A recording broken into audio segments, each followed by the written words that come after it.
വസ്ഹബിഹി അജ്മഈൻ അമ്മാ ബഅദ്. ബഹുമാനപ്പെട്ട സഹോദരന്മാരെ, സഹോദരിമാരെ, സ്നേഹനിധികളായ കുട്ടികളെ, നൂറുൻ അലാ നൂറിലേക്ക് എല്ലാവർക്കും സ്വാഗതം. ഇന്ന് നാം നേരത്തെ അറിഞ്ഞതുപോലെ കേരള ഇസ്ലാമിക് ക്ലാസ് റൂമിലൂടെയും അതുപോലെ തന്നെ ഫേസ്ബുക്കിലൂടെയും മറ്റ് സംവിധാനങ്ങളിലൂടെയും ഒക്കെ നാം അറിഞ്ഞതുപോലെ ബഹുമാനപ്പെട്ട ഫൈസൽ നിയാസ് ഹുദവിയാണ് ക്ലാസ് എടുക്കുന്നത്. തിരുനബി സല്ലല്ലാഹു അലൈഹി വസല്ലം തങ്ങളുടെ സാമ്പത്തിക നയം, അതാണ് ഇന്നത്തെ വിഷയം. അതൊരു വളരെ ഗഹനമായ ഒരു വിഷയമാണ്. ഇവിടെ വിഷയം അവതരിപ്പിച്ചതിന് ശേഷം നിങ്ങൾക്ക് എല്ലാവർക്കും വിവിധ വിഷയങ്ങളെ കുറിച്ച് ചോദിക്കാനുണ്ടാവും. സാധാരണ ഇതിനു മുമ്പ് ബഹുമാനപ്പെട്ട ഫൈസൽ നിയാസ് ഹുദവി ഇവിടെ ഒരാഴ്ചയിൽ ഒരിക്കലൊക്കെ ഇത് സംബന്ധമായ ഈ സാമ്പത്തിക ശാസ്ത്ര സംബന്ധമായ ക്ലാസ് എടുത്തിരുന്നു. ഇന്ന് ലോകത്തിന്റെ വിവിധ ഭാഗങ്ങളിൽ നടന്നുകൊണ്ടിരിക്കുന്ന ബാങ്ക് സംവിധാനങ്ങളെ കുറിച്ചൊക്കെ ധാരാളം പഠിച്ചൊരു വ്യക്തിയാണ് ഈ ഫൈസൽ നിയാസ് ഹുദവി. അതുപോലെ തന്നെ ഇൻഷുറൻസ്, ഇസ്ലാമികമായ ഇൻഷുറൻസ്, അനിസ്ലാമികമായ ഇൻഷുറൻസ്, ഇസ്ലാമിക് ബാങ്കിങ്, അതുപോലെ തന്നെ അല്ലാത്ത ബാങ്കിങ്, പിന്നെ അങ്ങനത്തെ വിഷയങ്ങളൊക്കെ ഉണ്ടല്ലോ. ഇപ്പൊ ക്രെഡിറ്റ് കാർഡ്, അതുപോലെയുള്ള ഒരുപാട് വിഷയങ്ങൾ, ഇന്ന് ഷെയർ മാർക്കറ്റ് പോലെയുള്ള ഒരുപാട് വിഷയങ്ങളെ കുറിച്ച് പല ആളുകൾക്കും പല ചോദ്യങ്ങളും ഉണ്ടാവും. എനിക്ക് തന്നെ ഇത് സംബന്ധമായ കുറെ ചോദ്യങ്ങളൊക്കെ വരാറുണ്ട്. പക്ഷെ എന്നോട് ചോദിക്കുന്നത് പോലെയല്ലേ ബഹുമാനോട് ഫൈസൽ നിയാസ് ഹുദവിയൊക്കെ ഒരുപാട് ബാങ്കുകളുടെ ഭരണഘടനയും അതിന്റെ സംവിധാനങ്ങളെ സംബന്ധിച്ചൊക്കെ ശരിക്കും പഠിച്ചൊരു വ്യക്തിയാണ്. അദ്ദേഹം ഒരു ബഹുഭാഷാ പണ്ഡിതനാണ്. ഇംഗ്ലീഷും അറബിയും ഉറുദും പിന്നെ ഒക്കെ മലയാളവും അതുപോലെ തന്നെ മറ്റു പല ഭാഷകളും പിന്നെ വളരെ നന്നായി രീതിയിൽ കൈകാര്യം ചെയ്യാൻ അറിയുന്ന വ്യക്തിയാണ്.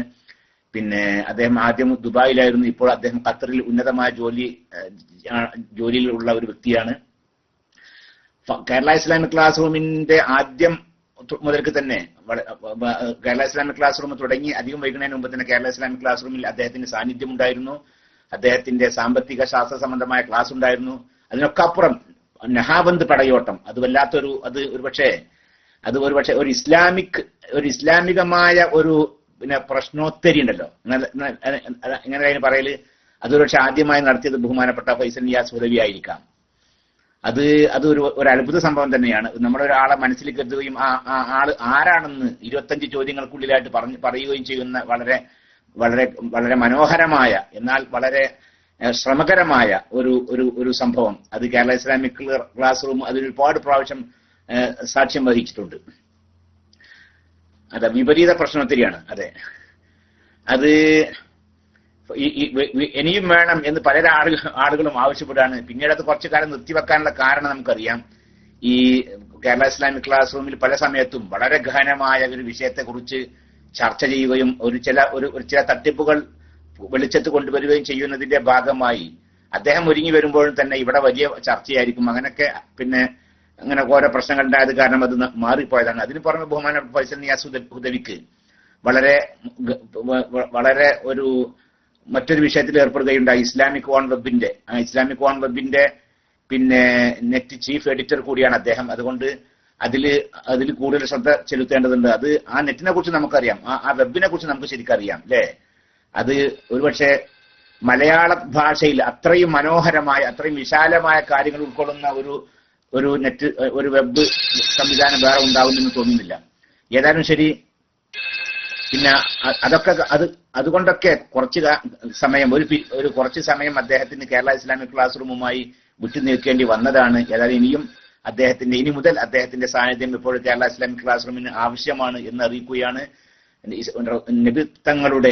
തിരുനബിയുടെ സാമ്പത്തിക നയം എന്ന വിഷയത്തെക്കുറിച്ച് ഇൻഷാ അല്ലാഹ് അദ്ദേഹം ക്ലാസ് എടുക്കും. അതിനു മുമ്പായി നമുക്ക് ഈ നൂറുൻ അലാ നൂറിന്റെ തുടക്കത്തിൽ ചില മര്യാദകളുണ്ടല്ലോ. ആദ്യം ഈ നൂറുൻ അലാ നൂറിനെ കുറിച്ച് ബഹുമാനപ്പെട്ട മസ്നവി രചിച്ച ആ പാട്ട് ഇവിടെ നിന്ന് പ്ലേ ചെയ്തതിന് ശേഷമായിരിക്കും ഈ ക്ലാസ് തുടരുക. അതുകൊണ്ട് ഞാൻ ബഹുമാനപ്പെട്ട മുഹമ്മദ് കുട്ടി 756 അത് പ്ലേ ചെയ്യാൻ വേണ്ടി ക്ഷണിക്കുകയാണ്. അത് കഴിഞ്ഞ ഉടനെ തന്നെ ബഹുമാനപ്പെട്ട ഫൈസൽ നിയാസ് ഹുദവി മൈക്കിലേക്ക് വരണം, എന്നിട്ട് വിഷയം അവതരിപ്പിക്കണം. അദ്ദേഹം വിഷയം അവതരിപ്പിച്ച് കഴിഞ്ഞതിന് ശേഷം നിങ്ങൾക്കുള്ള സംശയങ്ങളൊക്കെ തീർക്കുകയും ചെയ്യണം എന്ന് കൂടി ആവശ്യപ്പെട്ടുകൊണ്ട് ഞാൻ മൈക്ക് കൈമാറുകയാണ്. അസ്സലാമു അലൈക്കും വറഹ്മത്തുള്ളാഹി.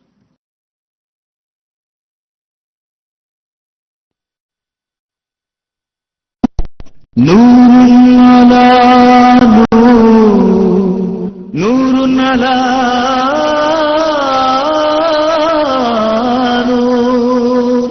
നബി ഹുബ്ബിന്റെ അനുവചനീയ അനുഭൂതി അഹ്ലുസുന്നത്തി വൽ ജമാഅത്തിന്റെ ആശയാദർശങ്ങൾ പഠിക്കാൻ ഒളിത്തൂകികാലം ദുനിയാവിൽ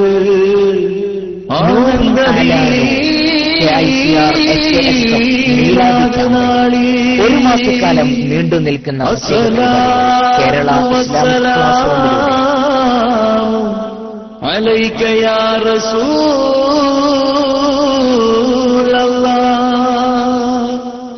അസ്സലാത്തു വസ്സലാം അലൈക യാ ഹബീബല്ലാഹ് അസ്സലാത്തു വസ്സലാം അലൈക യാ ഖൈറൽ വറാ.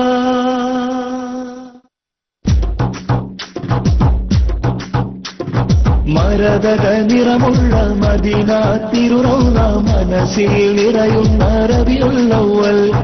മരതക നിറമുള്ള മദീന തിരുറൗള മനസ്സിൽ നിറയുന്ന റബീഉൽ അവ്വൽ. മദീൻ മധുരത്തിൻ മദിയുതി അരികത്തൻ മഹ്മൂദിൻ മീലാദ് മാസം വന്നേ. യാ നബി അസ്സലാം റൂഹി ഫിദാ യാ ഹബീബി സലാം യാ റസൂൽ വസ്സലാം റൂഹി ഫിദാ യാ ഹബീബി സലാം. മരതക നിറമുള്ള മദീന തിരുറൗള മനസ്സിൽ നിറയുന്ന റബീഉൽ അവ്വൽ. മരതക നിറമുള്ള മദീന തിരുറൗള മനസ്സിൽ നിറയുന്ന റബീഉൽ അവ്വൽ. മദീൻ മധുരത്തിൻ മദിയുതി അരികത്തൻ മഹ്മൂദിൻ മീലാദ് മാസം വന്നേ.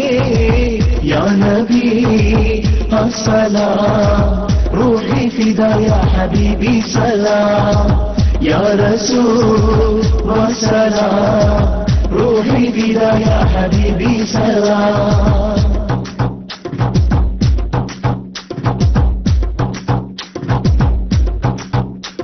അർശിലൊരു നൂറൊളിവായി ആദി തിളങ്ങി ദൂതർ അധിപതിയാ മഹദവന്റെ ഖൈറുൽ വറാ മഹ്മൂദർ. അർശിലൊരു നൂറൊളിവായി ആദി തിളങ്ങി ദൂതർ അധിപതിയാ മഹദവന്റെ ഖൈറുൽ വറാ മഹ്മൂദർ. തിരുനബിയേ കടി സുർബിയതി കനവിൽ കാണാൻ എന്റെ കൽവിൽ കൊതി. ഇന്നും ഇൻസും മലക്കും ലോകം എന്നും ചോദികൾ മതകിൻ നിരുക്കം റഹ്മത്താഖില മുലകി സദസം സബബും മദതും നബിയിൽ. യാ നബി അസ്സലാം റൂഹി ഫിദാ യാ ഹബീബി സലാം യാ റസൂൽ വസ്സലാം റൂഹി ഫിദാ യാ ഹബീബി സലാം. മരതക നിറമുള്ള മദീന തിരുറൗള മനസ്സിൽ നിറയുന്ന റബീഉൽ അവ്വൽ. മരതക നിറമുള്ള മദീന തിരുറൗള മനസ്സിൽ നിറയുന്ന റബീഉൽ അവ്വൽ. മദീൻ മധുരത്തിൻ മദിയുതി അരികത്തൻ മഹ്മൂദിൻ മീലാദ് മാസം വന്നേ. യാ നബി അസ്സലാം റൂഹി ഫിദാ യാ ഹബീബി സലാം യാ റസൂൽ വസ്സലാം റൂഹി ഫിദാ യാ ഹബീബി സലാം.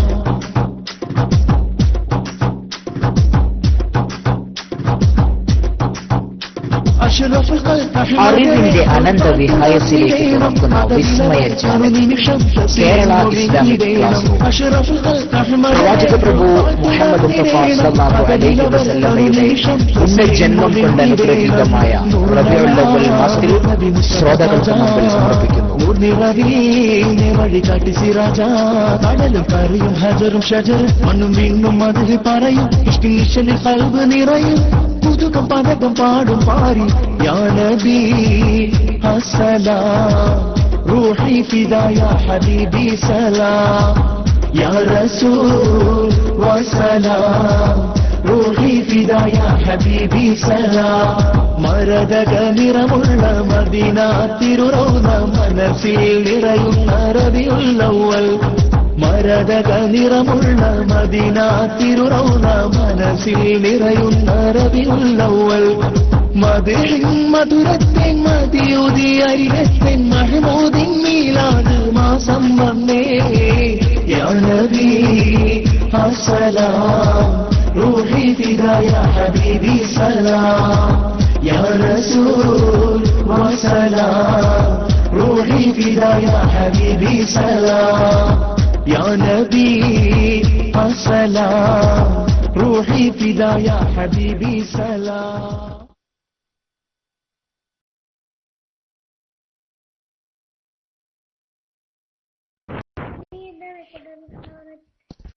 السلام عليكم ورحمة الله وبركاته. بسم الله الرحمن الرحيم. الحمد لله رب العالمين. الصلاة والسلام على أشرف المخلوقين وعلى آله وأصحابه أجمعين. أما بعد. أعوذ بالله من الشيطان الرجيم. بسم الله الرحمن الرحيم. ولا تؤتوا السفهاء أموالكم التي جعل الله لكم قياما وارزقوهم فيها وقسوهم وقولوا لهم قولا معروفا. صدق الله العظيم. പ്രിയ ബഹുമാനപ്പെട്ട ഉസ്താദന്മാർ, പ്രത്യേകിച്ച് ഈ റൂമിന്റെ എല്ലാമെല്ലാമായ നൂർ ഫൈസി ഉസ്താദ്, അതുപോലെ ഈ ക്ലാസിന്റെ അഡ്മിന്മാർ, ഇവിടെ ശ്രദ്ധിച്ചുകൊണ്ടിരിക്കുന്ന വിശ്വാസി സുഹൃത്തുക്കൾ, നാളുകൾക്ക് ശേഷമാണ്, അല്ലെങ്കിൽ വർഷങ്ങൾക്ക് ശേഷമാണ്, ഒരു വർഷത്തിന്റെ മേലെയായി എന്നാണ് എനിക്ക് തോന്നുന്നത്, വീണ്ടും ഇസ്ലാമിക് ക്ലാസ് റൂമിൽ, കേരള ഇസ്ലാമിക് ക്ലാസ് റൂമിൽ ഈ വിനീതൻ എത്തുന്നത്. ഏതായാലും വീണ്ടും ഒരിക്കൽ കൂടി നിങ്ങളുമായി സംസാരിക്കാൻ, സംവദിക്കാൻ, ചർച്ച ചെയ്യാനൊക്കെയുള്ള ഒരു അവസരം ഒരുങ്ങിയതിൽ അള്ളാഹുവിനെ സ്തുതിക്കുകയാണ്. അൽഹംദുലില്ലാഹി റബ്ബിൽ ആലമീൻ. ഉസ്താദ് തന്നെ സൂചിപ്പിച്ചതുപോലെ ചില ജോലി തിരക്കും, അതുപോലെ മറ്റു ചില സൈറ്റിന്റെയും മറ്റു വർക്കുകളുടെയൊക്കെ കൂടുതലും, അതോടൊപ്പം തന്നെ മറ്റു ചില അസൗകര്യങ്ങളും എല്ലാം കൂടി ഒത്തുവന്നപ്പോൾ പലപ്പോഴും എത്തിപ്പെടാൻ കഴിഞ്ഞില്ല എന്നതുകൊണ്ടാണ് ഇവിടെ ബുദ്ധിമുട്ട് വന്നത്. ഏതായാലും അൽഹംദുലില്ലാ വീണ്ടും ഒരിക്കൽ കൂടി നിങ്ങളുടെ മുന്നിലേക്ക് എത്താൻ കഴിഞ്ഞിരിക്കുകയാണ്. അതിൽ വളരെയധികം സന്തോഷമുണ്ട്. അള്ളാഹുവിന് വീണ്ടും സ്തുതിക്കുകയാണ്. അൽഹംദുലില്ലാ അലാ കുല്ലി ഹാൽ. നിങ്ങളുടെയൊക്കെ പ്രാർത്ഥനകളിൽ ഈ ഉള്ളവനെ എപ്പോഴും ഓർക്കണമെന്ന് ആദ്യമേ ഉണർത്തുന്നു. ക്ഷമിച്ചതിന് മസ്നവിക്ക് പ്രത്യേകം നന്ദി അറിയിക്കുകയും ചെയ്യുന്നു. സംസാരം ക്ലിയറായി കേൾക്കുന്നുണ്ടാവുമെന്ന് വിചാരിക്കുന്നു. ക്ലിയർ ആണല്ലോ? കുറെ നാളിന് ശേഷമായതുകൊണ്ടാണ്. ഓക്കെ, ക്ലിയർ ആണ്.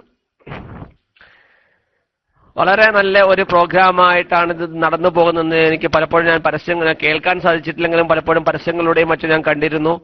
നൂറുൻ അലാ നൂർ, എല്ലാം പ്രകാശമാണ്. ഇതിന്റെ നൂറാണ്, നൂറുൻ അലാ നൂർ. നമ്മുടെ ഇതിന്റെ പ്രധാനപ്പെട്ട ഇതിന്റെ പിന്നണിയിൽ പ്രവർത്തിക്കുന്ന വ്യക്തി തന്നെ നൂറാണ്. അപ്പൊ എല്ലാ നിലക്കും നൂറാണ്. ഏതായാലും പ്രകാശത്തിന്റെ മേൽ പ്രകാശം ചൊരിഞ്ഞുകൊണ്ടിരിക്കുന്ന ഒരു ക്ലാസ് റൂമായി ഇതെന്നും നിലനിൽക്കട്ടെ എന്ന് നമുക്ക് ആത്മാർത്ഥമായി പ്രാർത്ഥിക്കാം. കാരണം അതാണല്ലോ ലോകത്തിന് പ്രകാശം ചൊരിഞ്ഞു കൊടുത്തിരിക്കുന്നത്. ആ പ്രവാചകൻ സല്ലല്ലാഹു അലൈഹി വസല്ലം തങ്ങളിൽ നിന്നാണല്ലോ. ആ പ്രകാശത്തിന്റെ ഒരു അംശമാണ്, ആ പ്രകാശത്തിൽ നിന്ന് കിട്ടുന്ന വെളിച്ചത്തിന്റെ ചെറിയ ചെറിയ കിരണങ്ങളാണ് നമ്മളെല്ലാം വഹിക്കുന്നത്, അല്ലെങ്കിൽ നമ്മൾ മറ്റുള്ളവരിലേക്ക് പ്രസരണം ചെയ്യാൻ ശ്രമിക്കുന്നത്. അതിന് നിമിത്തമായി ഇവിടെ വന്ന നമ്മുടെ ഉസ്താദിന്റെ പേര് പോലും നൂറാണ് എന്നുള്ളതൊരു യാദൃശ്ചികമാണെങ്കിൽ പോലും അതിലൊരു യോജിപ്പ് കൂടി ഉണ്ട്. അതൊരു ഒരു ബർക്കത്തിന്റെ, അല്ലെങ്കിൽ അതിൽ ഒരു നന്മയുടെ വശം കൂടി അതിലുണ്ട് എന്ന് ഞാൻ സാന്ദർഭികമായി സ്മരിക്കുകയാണ്. ഏതായാലും നിങ്ങള് പറയപ്പെട്ടതുപോലെയുള്ള കാര്യങ്ങളൊന്നുമില്ല. ഞാൻ ഇവിടെ ഖത്തറിൽ ഒരു ജോലിയുമായി കഴിഞ്ഞു പോവുകയാണ്. ചില പഠനങ്ങളും കാര്യങ്ങളും ഒക്കെ ആയിട്ട് നടന്നു പോകുന്നുണ്ട്.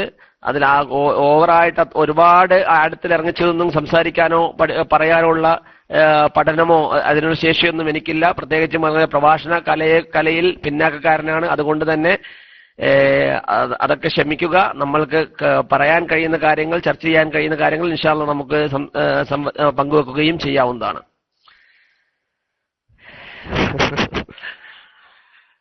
ഏതായാലും നമ്മുടെ ഇന്നത്തെ വിഷയം നബി സല്ലല്ലാഹു അലൈഹി വസല്ലം തങ്ങൾ നടത്തിയ സാമ്പത്തിക വിപ്ലവം, അല്ലെങ്കിൽ പ്രവാചകൻ സല്ലല്ലാഹു അലൈഹി വസല്ലം തങ്ങൾ ലോകത്തിന് മുമ്പിൽ സമർപ്പിച്ച സാമ്പത്തിക വിപ്ലവം, അല്ലെങ്കിൽ സാമ്പത്തിക മാറ്റങ്ങൾ, സാമ്പത്തിക നയങ്ങളെക്കുറിച്ചുള്ള ഒരു ചർച്ചയാണ് ഇന്നത്തെ ഈ പ്രോഗ്രാമിലൂടെ നാം ലക്ഷ്യം വെക്കുന്നത്.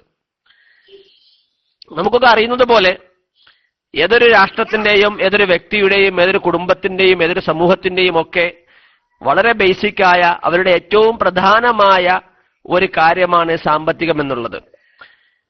ഒരു സാമ്പത്തിക രംഗത്തുണ്ടാകുന്ന ച്യുതികൾ, അല്ലെങ്കിൽ ആ രംഗത്തുണ്ടാകുന്ന പ്രതിസന്ധികൾ, ആ രംഗത്തുണ്ടാകുന്ന പ്രശ്നങ്ങൾ വ്യക്തിയെ ആവട്ടെ, കുടുംബത്തെ ആവട്ടെ, സമൂഹത്തെ ആവട്ടെ, രാഷ്ട്രത്തെ ആവട്ടെ, ഏതിനെയും ശക്തമായ രീതിയിൽ ബാധിക്കുകയും അതിനെയൊക്കെ അരാജകത്വത്തിന്റെ വഴിയിലേക്ക് തള്ളിവിടുകയും ചെയ്യുന്നു എന്നുള്ളത് നമുക്ക് വളരെ കേവല ബുദ്ധി കൊണ്ട് ചിന്തിച്ചാൽ മനസ്സിലാകാവുന്ന ഒരു കാര്യമാണ്.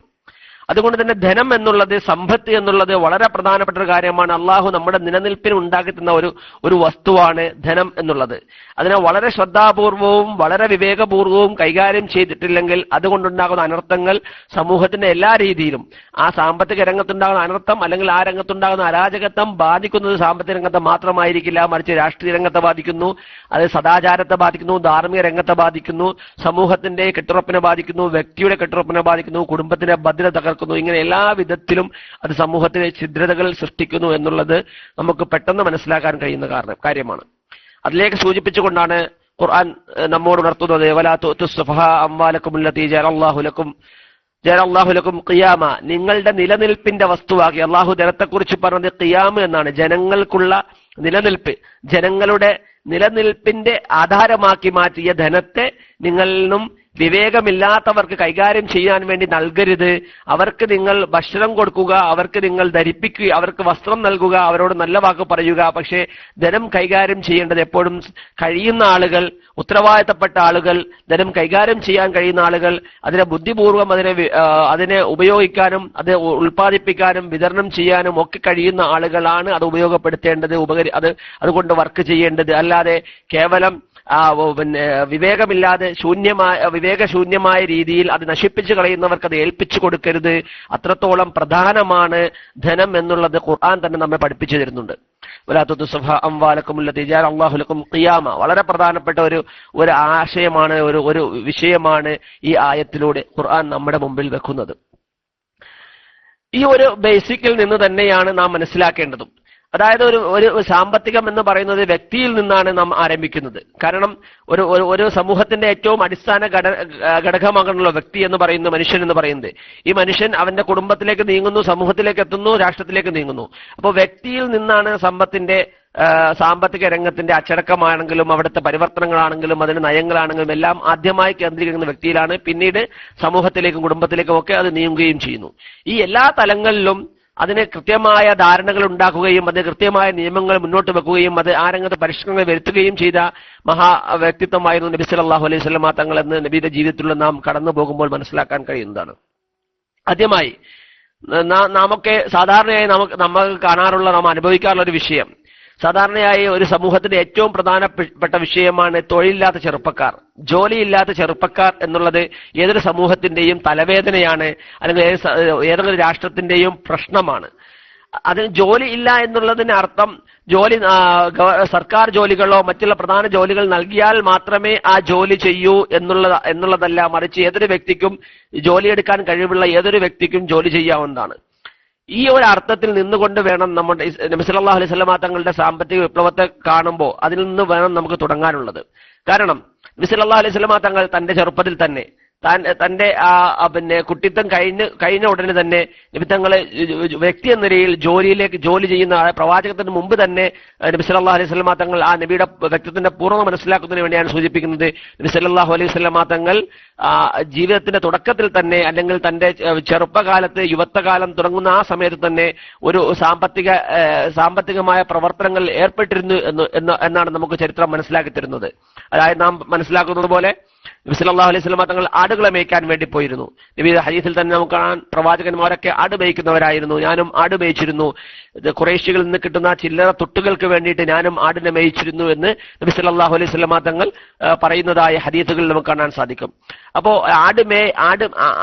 ആടിനെ മേയ്ക്കുന്ന അല്ലെങ്കിൽ ആട്ടിടയനായിട്ടാണ് നബി സല്ലല്ലാഹു അലൈഹി വസല്ലം തങ്ങൾ തന്റെ ജീവിതത്തിന്റെ സാമ്പത്തിക രീതി ആരംഭിക്കുന്നത് എന്ന് നമുക്ക് മനസ്സിലാക്കാൻ സാധിക്കുന്നു. പ്രവാചകൻ അതിൽ നിന്നും തന്നെ ഒരു സന്ദേശം നമുക്ക് തരുന്നുണ്ട്. ഒരിക്കലും ഒരു ജോലിയെ മോശമായി കാണരുത്, മറിച്ച് എല്ലാ ജോലികളെയും മഹത്വത്തോടെ കാണുകയും അതോടൊപ്പം തന്നെ ജോലിയില്ലാതെ അല്ലെങ്കിൽ കേവലം തൊഴിൽ രഹിതനായി ജീവിക്കുക എന്നുള്ളത് ഒരു മോശപ്പെട്ട കാര്യമാണ്. മറിച്ച് തൊഴിൽ കണ്ടെത്താൻ ശ്രമിക്കുകയും തൊഴിലെടുക്കുകയും ചെയ്യുക എന്നുള്ളത് വളരെ പ്രധാനമാണ് എന്നുകൂടി പ്രവാചകത്വത്തിന് മുമ്പുള്ള ആ ജീവിതം തന്നെ നമ്മെ പഠിപ്പിച്ചു തരുന്നുണ്ട്. അങ്ങനെ ആരുടെയായിരുന്നു? പിന്നീട് നബി സല്ലല്ലാഹു അലൈഹി വസല്ലമ തങ്ങൾ കച്ചവടക്കാരനായി മാറി. നബി സല്ലല്ലാഹു അലൈഹി വസല്ലമ തങ്ങളുടെ നമുക്ക് എല്ലാം പലപ്പോഴായി കേൾക്കുകയും പഠിക്കുകയും മനസ്സിലാക്കുകയും ചെയ്തതുപോലെ നബി സല്ലല്ലാഹു അലൈഹി വസല്ലമ തങ്ങൾ തന്റെ ആദ്യ പത്നിയായിരുന്ന മക്കയിലെ ഏറ്റവും വലിയ ധനാഢ്യരിൽ ഒരാളായിരുന്ന ഖദീജ റളിയല്ലാഹു അൻഹയെ അവരുടെ വിവാഹത്തിന് മുമ്പായി തന്നെ അവർക്ക് വേണ്ടി കച്ചവടം നടത്താൻ നബി സല്ലല്ലാഹു അലൈഹി വസല്ലമ തങ്ങളെ പോയ ചരിത്രം നമുക്കറിയാവുന്നതാണ്. അപ്പോൾ പ്രവാചകന്റെ വിവാഹത്തിന് മുമ്പ് തന്നെ ഖദീജ റളിയല്ലാഹു അൻഹ നബിയുടെ സ്വഭാവത്തിൽ ആകർഷകരായി കച്ചവടം നടത്തുന്നതിന് വേണ്ടി അവർക്ക് വേണ്ടി കച്ചവടം നടത്തുന്നതിന് നബിയെ ഏൽപ്പിക്കുകയും നബി സല്ലല്ലാഹു അലൈഹി വസല്ലമ തങ്ങൾ ആ നബിയുടെ അത്രത്തോളം നബിയെ വിശ്വാസമായിരുന്നു അവർക്ക്. അതുകൊണ്ട് തന്നെ നബി സന്തോഷത്തോടെ സ്വീകരിച്ചുകൊണ്ട് നബി സല്ലല്ലാഹു അലൈഹി വസല്ലമ തങ്ങൾ സിറിയയിലേക്കും മറ്റും പോയി കച്ചവടം നടത്തി ഇരട്ടി ലാഭവുമായി വന്നു. അങ്ങനെ വന്നപ്പോ അവർക്ക് കൂടുതൽ താല്പര്യമുണ്ടാവുകയും വിശ്വാസമുണ്ടാവുകയും അവസാനം അത് വിവാഹത്തിൽ എത്തിച്ചേരുകയും ചെയ്തു എന്നുള്ളതാണ് നമുക്ക് ചരിത്രത്തിൽ പഠിക്കാൻ കഴിയുന്നത്. അപ്പോൾ നബി സല്ലല്ലാഹു അലൈഹി വസല്ലമ തങ്ങളുടെ സത്യസന്ധത, നടത്താനുള്ള നബിയുടെ കഴിവ്, നബിക്കുണ്ടായിരുന്ന അവിടെ ആ സമൂഹത്തിൽ നബിക്കുണ്ടായിരുന്ന ഇന്നത്തെ കാലത്ത് നമ്മൾ പേരിലൊക്കെ പറയുകയാണെങ്കിൽ ബ്രാൻഡ് വാല്യൂ എന്നൊക്കെ പറയും. അതായത് ഒരു സ്ഥാപനത്തിന് അല്ലെങ്കിൽ ഒരു വ്യക്തിക്ക് സമൂഹത്തിൽ ഉണ്ടാകുന്ന ഒരു വാല്യൂ ഉണ്ടാകും. ആ വിശ്വസ്തത, അദ്ദേഹത്തിന്റെ ഇടപാടുകളുടെ രീതികൾ, മറ്റുള്ള ഓരോന്നും അനുസരിച്ച് ഓരോന്നിനും ഒരു റേറ്റിംഗ് ഉണ്ടാകും, അല്ലെങ്കിൽ ഓരോന്നിനും ഓരോ വിലയിരുത്തലുകൾ ഉണ്ടാകും, അല്ലെങ്കിൽ വിലകൾ ഉണ്ടാകും. ആ വിലയിൽ നോക്കുകയാണെങ്കിൽ നബി സല്ലല്ലാഹു അലൈഹി വസല്ലമ തങ്ങൾക്ക് ഏറ്റവും വലിയ താരമൂല്യമായിരുന്നു ആ സമൂഹത്തിൽ ഉണ്ടായിരുന്നത്. കാരണം നബിക്ക് സത്യസന്ധതയുണ്ട്, നബിക്ക് കഴിവുണ്ട്, സല്ലല്ലാഹു അലൈഹി വസല്ലം നബിക്ക് കാര്യങ്ങൾ ചെയ്യാനുള്ള പക്വതയുണ്ട്, എല്ലാമുണ്ട്. അതുകൊണ്ട് തന്നെ ഇതെല്ലാം മനസ്സിലാക്കി നബി സല്ലല്ലാഹു അലൈഹി വസല്ലമ തങ്ങളിലൂടെ നല്ല ഒരു ബിസിനസ് നടത്താൻ സാധിക്കുമെന്ന് ബിസിനസ്സിലെ വിദഗ്ധയായ ഖദീജ റളിയല്ലാഹു അൻഹ മനസ്സിലാക്കുകയും അതടിസ്ഥാനത്തിൽ നബി സല്ലല്ലാഹു അലൈഹി വസല്ലമ തങ്ങളെ കച്ചവടത്തിനായി അയക്കുകയും വളരെ ഗംഭീരം വിജയവും നേടി ഒരുപാട് ലാഭവും നേടി നബി സല്ലല്ലാഹു അലൈഹി വസല്ലമ തങ്ങൾ തിരിച്ചു വരികയും ചെയ്യുന്ന സന്ദർഭമാണ് നമുക്ക് നബിയുടെ പ്രവാചകത്തിന് മുമ്പുള്ള ജീവിതത്തിൽ നമുക്ക് മനസ്സിലാക്കാൻ സാധിക്കുന്നത്. അങ്ങനെ പ്രവാചകൻ സല്ലല്ലാഹു അലൈഹി വസല്ലമ തങ്ങൾ പ്രബോധനം തുടങ്ങിയപ്പോൾ നബിക്ക് വഹി ലഭിച്ചു. ഈ പ്രബോധനത്തിലേക്ക് വന്നു.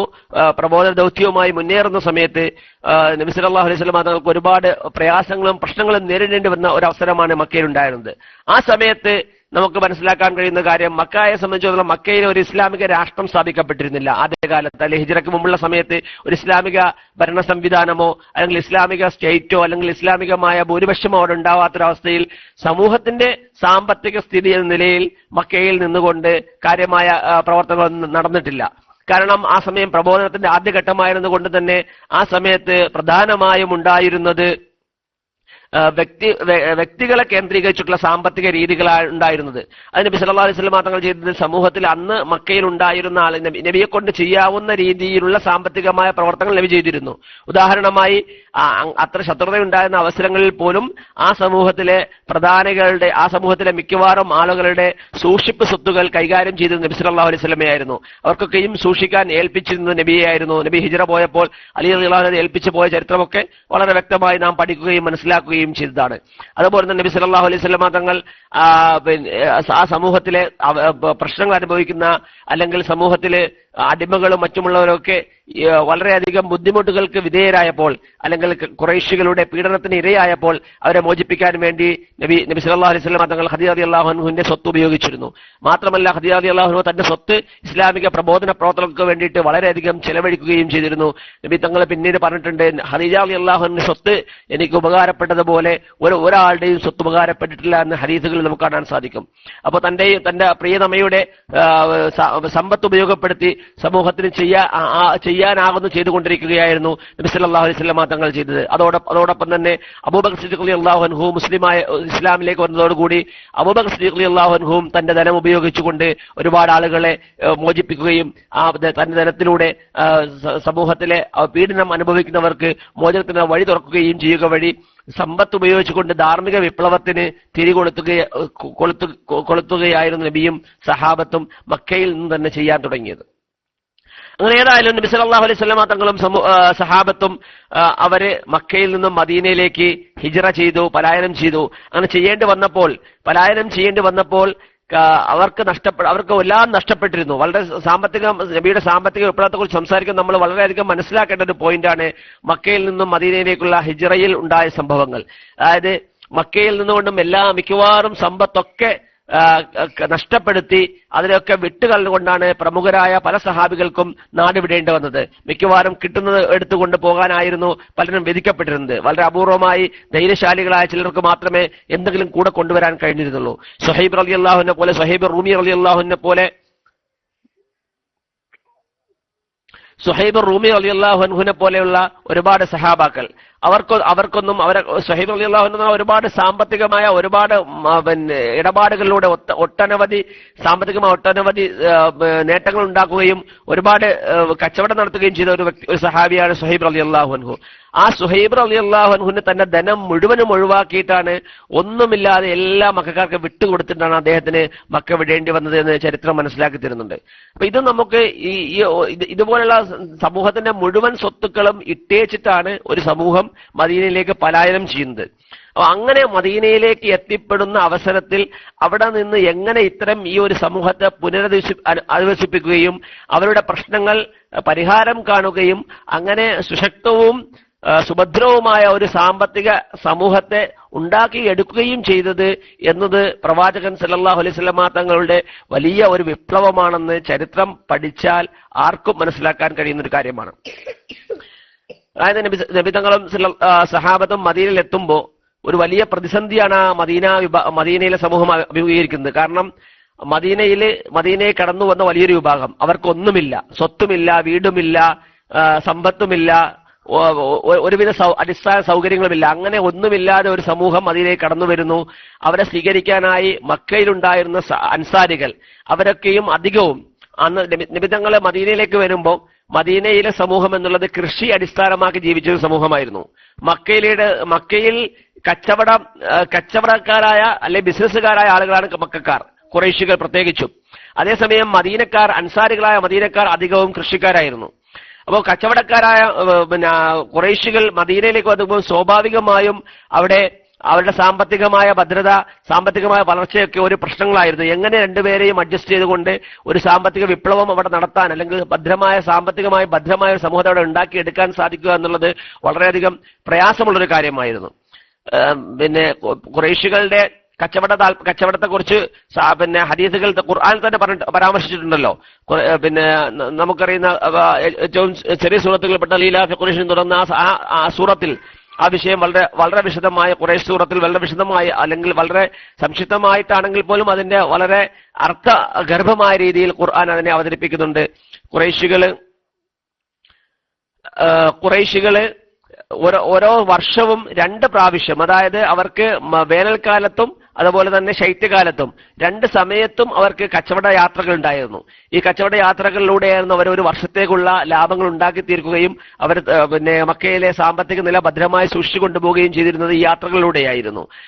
ആ യാത്രകളുമായി അവര് പോവുകയും അതിന് ധനം ഉണ്ടാക്കാൻ വേണ്ടി ശ്രമിക്കുകയും ചെയ്ത് തിരിച്ചു വരുന്ന അവസരത്തിലാണ് ആദ്യമായി മുസ്ലിം സൈന്യവുമായി ഇവരെ ഏറ്റുമുട്ടാനുള്ള ഒരു അവസരം ഒരുങ്ങിയത് എന്ന് ഹിജ്റയ്ക്ക് ശേഷമുള്ള ബദറിന്റെ തൊട്ടു മുമ്പുള്ള ചരിത്രങ്ങൾ നമ്മെ പഠിപ്പിച്ചു തരുന്നുണ്ട്. ഏതായാലും അതിലേക്കൊന്നും പോകുന്നില്ല. സഹാബാക്കള് മദീനയിലെത്തിയ സമയത്ത് സഹാബാക്കൾക്ക്, മുഹാജിരീങ്ങളായ സഹാബാക്കൾ കയ്യിൽ ഒന്നുമില്ല. കച്ചവടക്കാരായിരുന്ന ആളുകൾ ഇവിടെ വന്നപ്പോൾ അവർക്കൊന്നും ചെയ്യാൻ ഒന്നും ഉണ്ടായിരുന്നില്ല എന്നുള്ളതാണ് യാഥാർത്ഥ്യം. അങ്ങനെ വന്ന ആ അവസരത്തില് അവിടെ ഉണ്ടായിരുന്ന കൃഷിക്കാരായ അൻസാരികളാണ് ഉണ്ടായിരുന്നത്. ഇവർ രണ്ടുപേരെയും ഇടയിൽ കോർത്തിണക്കിക്കൊണ്ട് ഒരു സാമ്പത്തിക വിപ്ലവം തന്നെ പ്രവാചകൻ സല്ലല്ലാഹു അലൈഹി വസല്ലം തങ്ങൾ നടത്തിയതായിട്ട് നമുക്ക് അനുഭവങ്ങളിൽ നിന്ന് പഠിക്കാൻ കഴിയുന്നതാണ്. ഇവിടെ ആദ്യമായി ഒരു പുതിയൊരു ഒരു സംവിധാനം കെട്ടിപ്പടുത്തപ്പോ, അല്ലെങ്കിൽ ആ പുതിയ ഒരു മദീന കെട്ടിപ്പടുത്തപ്പോ നബി സല്ലല്ലാഹു അലൈഹി വസല്ലം ചെയ്ത വഴികൾ എന്തൊക്കെയാണെന്ന് ആലോചിച്ചാൽ നമുക്ക് വളരെയധികം അത്ഭുതം തോന്നും. എങ്ങനെയാണ് ഇത്രയും പിന്നിലുള്ള ഒരു കാലഘട്ടത്തിൽ ഇത്രയും പ്ലാനിങ്ങോട് കൂടി നബി സല്ലല്ലാഹു അലൈഹി വസല്ലം തങ്ങൾ പ്രവർത്തിച്ചതെന്ന് നമ്മൾ ആലോചിക്കുകയാണെങ്കിൽ നമുക്ക് അത്ഭുതം തോന്നിപ്പോകും. ഉദാഹരണമായി ആദ്യമായി നബി സല്ലല്ലാഹു അലൈഹി വസല്ലം തങ്ങൾ മദീന എത്തിയപ്പോൾ ചെയ്ത ഒന്നാമത്തെ കാര്യം പള്ളി നിർമ്മാണമായിരുന്നു. പള്ളി അല്ലെങ്കിൽ മസ്ജിദ് എന്നുള്ളത് കേവലം ഒരു ആരാധനയ്ക്ക്, നിസ്കാരത്തിന് വേണ്ടിയുള്ള മാത്രം സ്ഥലമായിരുന്നില്ല. ഇസ്ലാമിനെ സംബന്ധിച്ചിടത്തോളം, പ്രത്യേകിച്ച് മദീനയെ സംബന്ധിച്ചിടത്തോളം മസ്ജിദ് എന്നുള്ളത് ഇസ്ലാമിന്റെ ഭരണസ്ഥിരാകേന്ദ്രമായിരുന്നു, ദാറുൽ ഖലാ ആയിരുന്നു, ജഡ്ജിങ്ങിന്റെ അല്ലെങ്കിൽ കോടതിയായിരുന്നു, അതുപോലെ തന്നെ പരിഹാര രാഷ്ട്രീയ കേന്ദ്രമായിരുന്നു. വിദേശ പ്രതിനിധികൾ വരുമ്പോൾ അല്ലെങ്കിൽ മറ്റുള്ള സ്ഥലത്തു നിന്നുള്ള ഡെലിഗേഷൻസ് വരുമ്പോൾ അവരെ സ്വീകരിക്കാനുള്ള സ്ഥലമായിരുന്നു. ഇങ്ങനെ എല്ലാ തരത്തിലുമുള്ള ഒരു കേന്ദ്രമായിട്ട് ആദ്യമായി നിമിത്തങ്ങൾ ചെയ്തത് മസ്ജിദ് നിർമ്മിക്കുക എന്നുള്ളതാണ്. ഈ മസ്ജിദ് നിർമ്മാണത്തിൽ തന്നെ അവിടെ ഉണ്ടായിരുന്ന പല വ്യത്യസ്ത കല്ലുകളും മരങ്ങളും ഒക്കെ ഉപയോഗപ്പെടുത്തി ആവശ്യമായതൊക്കെ ഉപയോഗപ്പെടുത്തിക്കൊണ്ടുള്ള ഒരു നയമാണ് ആ പള്ളി നിർമ്മാണത്തിൽ പോലും നബി സല്ലല്ലാഹു അലൈഹി വസല്ലമ തങ്ങൾ സ്വീകരിച്ചത്. അതോടൊപ്പം നബി തങ്ങൾ ചെയ്ത മറ്റൊരു കാര്യം, മദീനയുടെ പേര് യസ്രിബ് എന്ന പേര് മദീന എന്നാക്കി മാറ്റി. അത് തന്നെ മറ്റൊരു വിപ്ലവമായിരുന്നു. കാരണം ഒരു ഇതുവരെ ഉണ്ടായിരുന്ന ഒരു അവസ്ഥയിൽ നിന്നും ചേഞ്ച് ചെയ്ത് ഒരു പുതിയ ഒരു അവസ്ഥയിലേക്ക് മാറുന്നതിന് ഐഡന്റിറ്റി വളരെ പ്രധാനമാണ്. ഏതൊന്നിന്റെയും ഐഡന്റിറ്റി വളരെ പ്രധാനമുള്ളൊരു കാര്യമാണ്.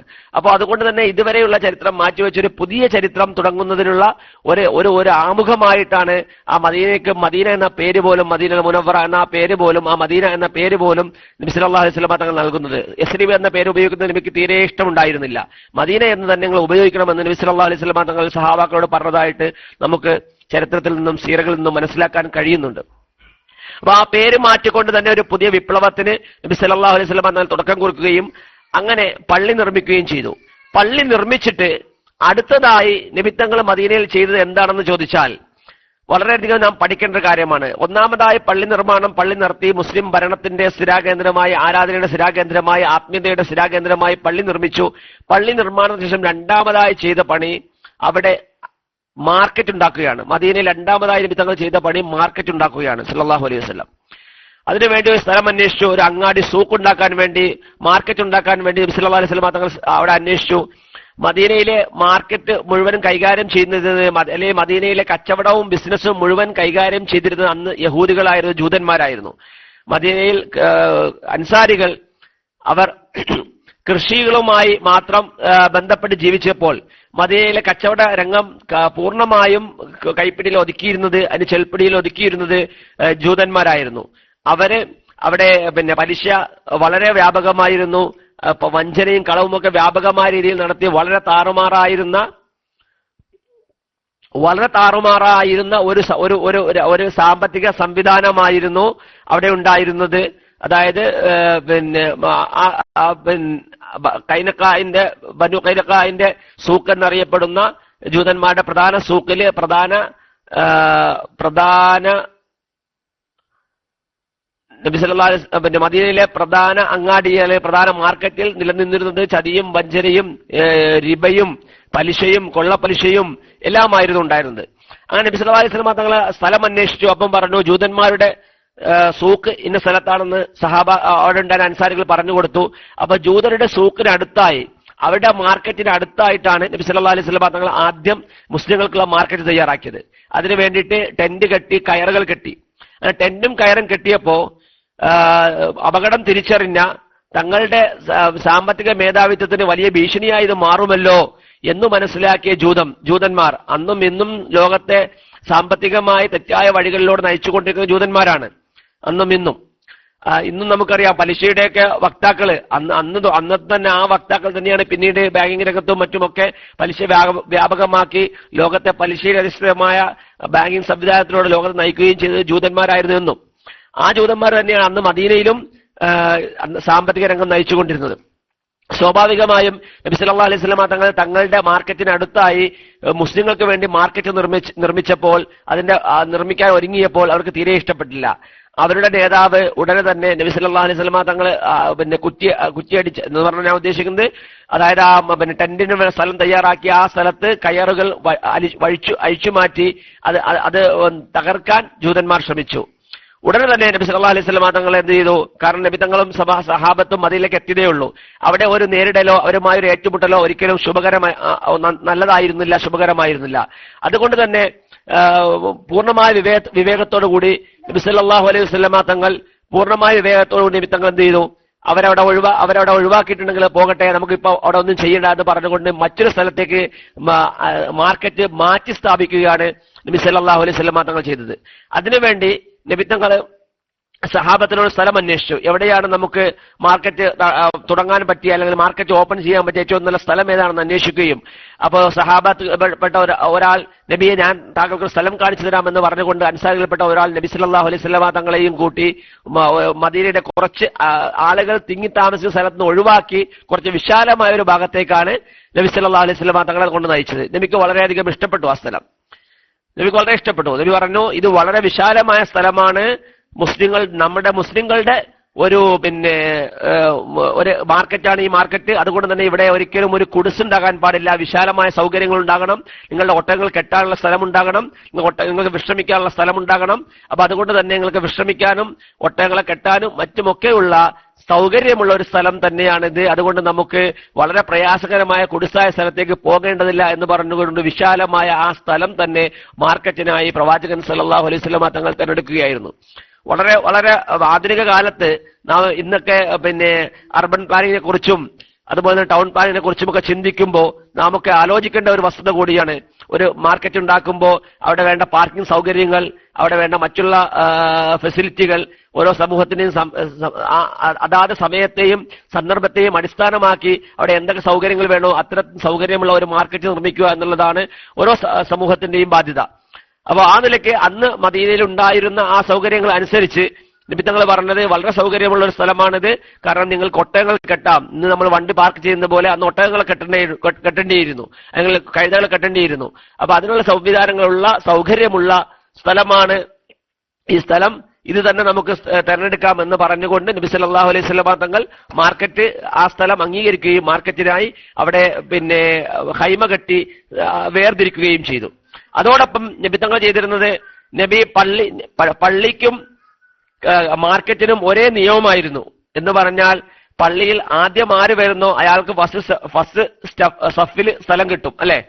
എന്നതുപോലെ നബി സല്ലല്ലാഹു അലൈഹി വസല്ലം തങ്ങളുടെ മാർക്കറ്റിലും അതേ നിയമമായിരുന്നു. അവിടെയും നിർമ്മാണം നബി അനുവദിച്ചില്ല. ഓപ്പൺ മാർക്കറ്റ് ആയിരിക്കട്ടെ എന്നാണ് നബി സല്ലല്ലാഹു അലൈഹി വസല്ലം തങ്ങൾ തീരുമാനിച്ചത്. അവിടെ ആരും പ്രത്യേകമായി ഓരോ നിർമ്മാണങ്ങൾ നടത്തി അവിടെ അവർക്ക് മാത്രം ഒരു സ്ഥലമായി കൊടുക്കുന്ന, അവർക്ക് മാത്രം റിസർവ് ചെയ്യപ്പെടുന്ന ഒരു സംവിധാനം വേണ്ട എന്നാണ് നബി സല്ലല്ലാഹു അലൈഹി വസല്ലം തങ്ങൾ തീരുമാനിച്ചത്. അതടിസ്ഥാനത്തിൽ ഓരോരുത്തരും വരുന്നതിനനുസരിച്ച് ആരൊക്കെ എപ്പോ വരുന്നതിനനുസരിച്ച് അവരെ സാധനങ്ങൾ സജ്ജീകരിച്ചുകൊണ്ട് കച്ചവടം നടത്തട്ടെ എന്നുള്ള നയം സ്വീകരിച്ചുകൊണ്ട് തന്നെ ആർക്കും ഒരു കച്ചവടക്കാർക്ക് ഏറ്റവും താഴ്ന്ന കച്ചവടക്കാരന് പോലും ഒരു ബുദ്ധിമുട്ടില്ലാത്ത രീതിയിൽ ആർക്കും എങ്ങനെയും കച്ചവടം നടത്താവുന്ന, അല്ലെങ്കിൽ ആർക്കും ഏറ്റവും കുറഞ്ഞ വരുമാനക്കാരന് പോലും ബിസിനസ് നടത്താവുന്ന രീതിയിൽ ഒരു ഓപ്പൺ മാർക്കറ്റാണ് നബി സല്ലല്ലാഹു അലൈഹി വസല്ലമ തങ്ങൾ അവിടെ നിർമ്മിച്ചത്, അല്ലെങ്കിൽ അവിടെ ഉണ്ടാക്കി തീർത്തത് എന്ന് ചരിത്രം നമുക്ക് പറഞ്ഞു തരുന്നുണ്ട്. അങ്ങനെയുള്ള ഒരു ഓപ്പൺ മാർക്കറ്റ് നബി സല്ലല്ലാഹു അലൈഹി വസല്ലമ തങ്ങള്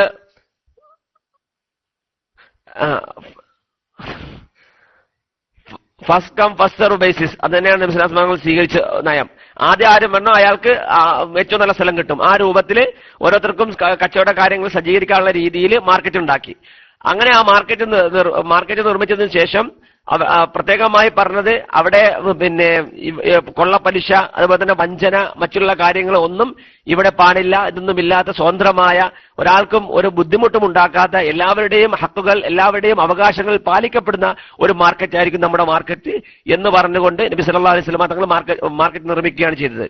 അങ്ങനെ നബി തങ്ങളുടെ ആ മാർക്കറ്റ് നിർമ്മാണം നടന്നപ്പോ ഇവർക്ക് വലിയ ആശങ്കയായി ജൂതന്മാർക്ക്. കാരണം സ്വാഭാവികമായിട്ടും ഇത്തരം വിശാലമായ സ്ഥലത്ത് ആളുകൾ ജീവിക്കുന്ന സ്ഥലത്തും കുറച്ചുകൂടി ഒഴിഞ്ഞ് കൂടുതൽ വിശാലമായ രീതിയിൽ കച്ചവടം നടത്താൻ കഴിയുന്ന രീതിയിൽ ഒരു മാർക്കറ്റ് നബി സല്ലല്ലാഹു അലൈഹി വസല്ലം തങ്ങൾ രൂപീകരിച്ചപ്പോൾ, ഒരു സൂക്കുണ്ടാക്കിയെടുത്തപ്പോൾ സ്വാഭാവികമായും തങ്ങളുടെ സാമ്പത്തികമായ മേധാവിത്വം നഷ്ടപ്പെടുമെന്നുള്ള ഭയം ജൂതന്മാർക്കുണ്ടാവുകയും തകർക്കാനുള്ള ശ്രമങ്ങൾ നടത്തുകയും ചെയ്തു എന്നുള്ളത് അതിന്റെ മറ്റൊരു വശമാണ്. പക്ഷെ അത് അവർക്ക് വിജയിക്കാൻ കഴിഞ്ഞില്ല എന്നുള്ളതാണ് യാഥാർത്ഥ്യം. അതോടെ ഇരിക്കട്ടെ, ഏതായാലും നബി സല്ലല്ലാഹു അലൈഹി വസല്ലം തങ്ങൾ ആദ്യമായി ആ പണി ചെയ്തു.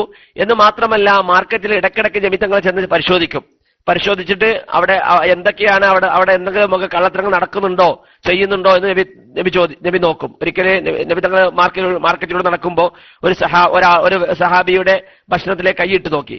അപ്പൊ ഉള്ളിലേക്ക് കൈയിട്ടപ്പോൾ ഉൾഭാഗത്ത് നനവുണ്ട്, പുറം ഭാഗത്ത് നനവില്ല. അപ്പൊ നബി അദ്ദേഹത്തോട് പറഞ്ഞു, എന്താണ് പിന്നെ താങ്കൾ ഇങ്ങനെ ചെയ്തത്, താങ്കൾക്ക് ആ നനവുള്ള ഭക്ഷണ ഭാഗം മുകളിൽ വെച്ചുകൂടെ, എന്തിനാണ് ആളുകളെ പറ്റിക്കുന്നത് എന്ന് ചോദിച്ചുകൊണ്ട് നബി സല്ലല്ലാഹു അലൈഹി വസല്ലം തങ്ങൾ രോഷാകുലനായത് നമുക്ക് വായിക്കാൻ കഴിയും, ചരിത്രത്തിൽ മനസ്സിലാക്കാൻ കഴിയും. ഏതായാലും ആകട്ടെ, അങ്ങനെ സ്വതന്ത്രമായ ഒരു മാർക്കറ്റ് നിർമ്മിച്ചുകൊണ്ട് സമൂഹത്തിന്റെ സാമ്പത്തിക അസ്ഥിവാരത്തിന് തുടക്കമിടുകയും അതിന് തറക്കൽ ഫൗണ്ടേഷൻ നൽകുകയും ചെയ്തു നബി സല്ലല്ലാഹു അലൈഹി വസല്ലം തങ്ങൾ ഈ മാർക്കറ്റിലൂടെ. ആ മാർക്കറ്റ് നിർമ്മിച്ചു. പക്ഷെ അതുകൊണ്ട് മാത്രം കാര്യമായില്ല. മുസ്ലിം സമൂഹം ഒരു വലിയ വിഭാഗം മുഹാജിറുകൾ മക്കയിൽ നിന്നും മദീനയിലെത്തിയിട്ടുണ്ട്. അവർക്കൊന്നുമില്ല, അവർക്ക് വീടില്ല, അവർക്ക് സമ്പത്തില്ല, അവർക്ക് മറ്റുള്ള സംവിധാനങ്ങളില്ല. അപ്പൊ അതിന് പരിഹാരം കാണണം. ചരിത്രത്തിൽ തുല്യതയില്ലാത്ത പരിഹാരമാണ് നബിത്തങ്ങൾ അതിനെ കണ്ടത്. സാമ്പത്തികമായും സാമൂഹ്യമായും രാഷ്ട്രീയമായും ഒക്കെ ഒരു വലിയ വിപ്ലവമാണ് നബിയുടെ ആ തീരുമാനം.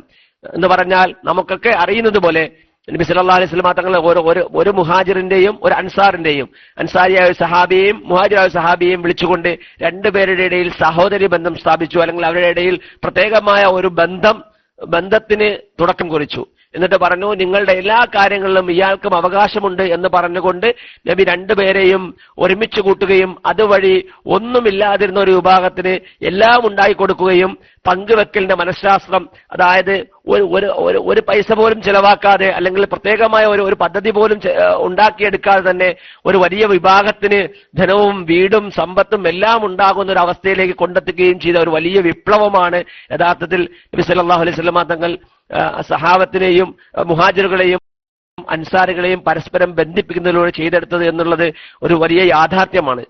ഒരിക്കലും ചരിത്രത്തിൽ നമുക്ക് ദർശിക്കാൻ കഴിയാത്തൊരു വലിയ അത്ഭുതമാണ് ചരിത്രത്തിൽ പറഞ്ഞാൽ. കാരണം അന്ന് സഹാബത്ത്, ഓരോ സഹാബി, എന്താണ് അൻസാരികൾ പറഞ്ഞത്?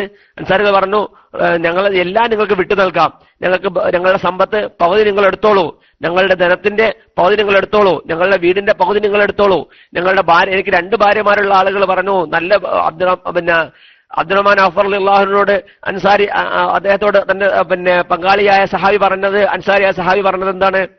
എന്റെ 2 ഭാര്യമാരിലെ നല്ല നിനക്ക് ഇഷ്ടപ്പെട്ട ഒരു ഭാര്യ ഏതാണെന്ന് പറയൂ, അവരെ ഞാൻ തലാഖ് ചെല്ലാം, ഇദ്ദ കഴിഞ്ഞാൽ നിങ്ങൾക്ക് വിവാഹം ചെയ്യാം എന്ന് പറഞ്ഞുകൊണ്ട് അത്രത്തോളം പങ്കുവെക്കൽ, അത്രത്തോളം എത്തിക്കാൻ കഴിഞ്ഞ ഒരു വിഭാഗമായിരുന്നു അൻസാരികളായ സഹാബാക്കൾ. അവരുടെ ആ സ്വഭാവത്തെ വിശദീകരിച്ചുകൊണ്ട് ഖുർആൻ തന്നെ പറഞ്ഞിട്ടുണ്ടല്ലോ, യുസിറൂന അലാ അൻഫുസിഹിം വലൗ കാന ബിഹിം ഖസാസ.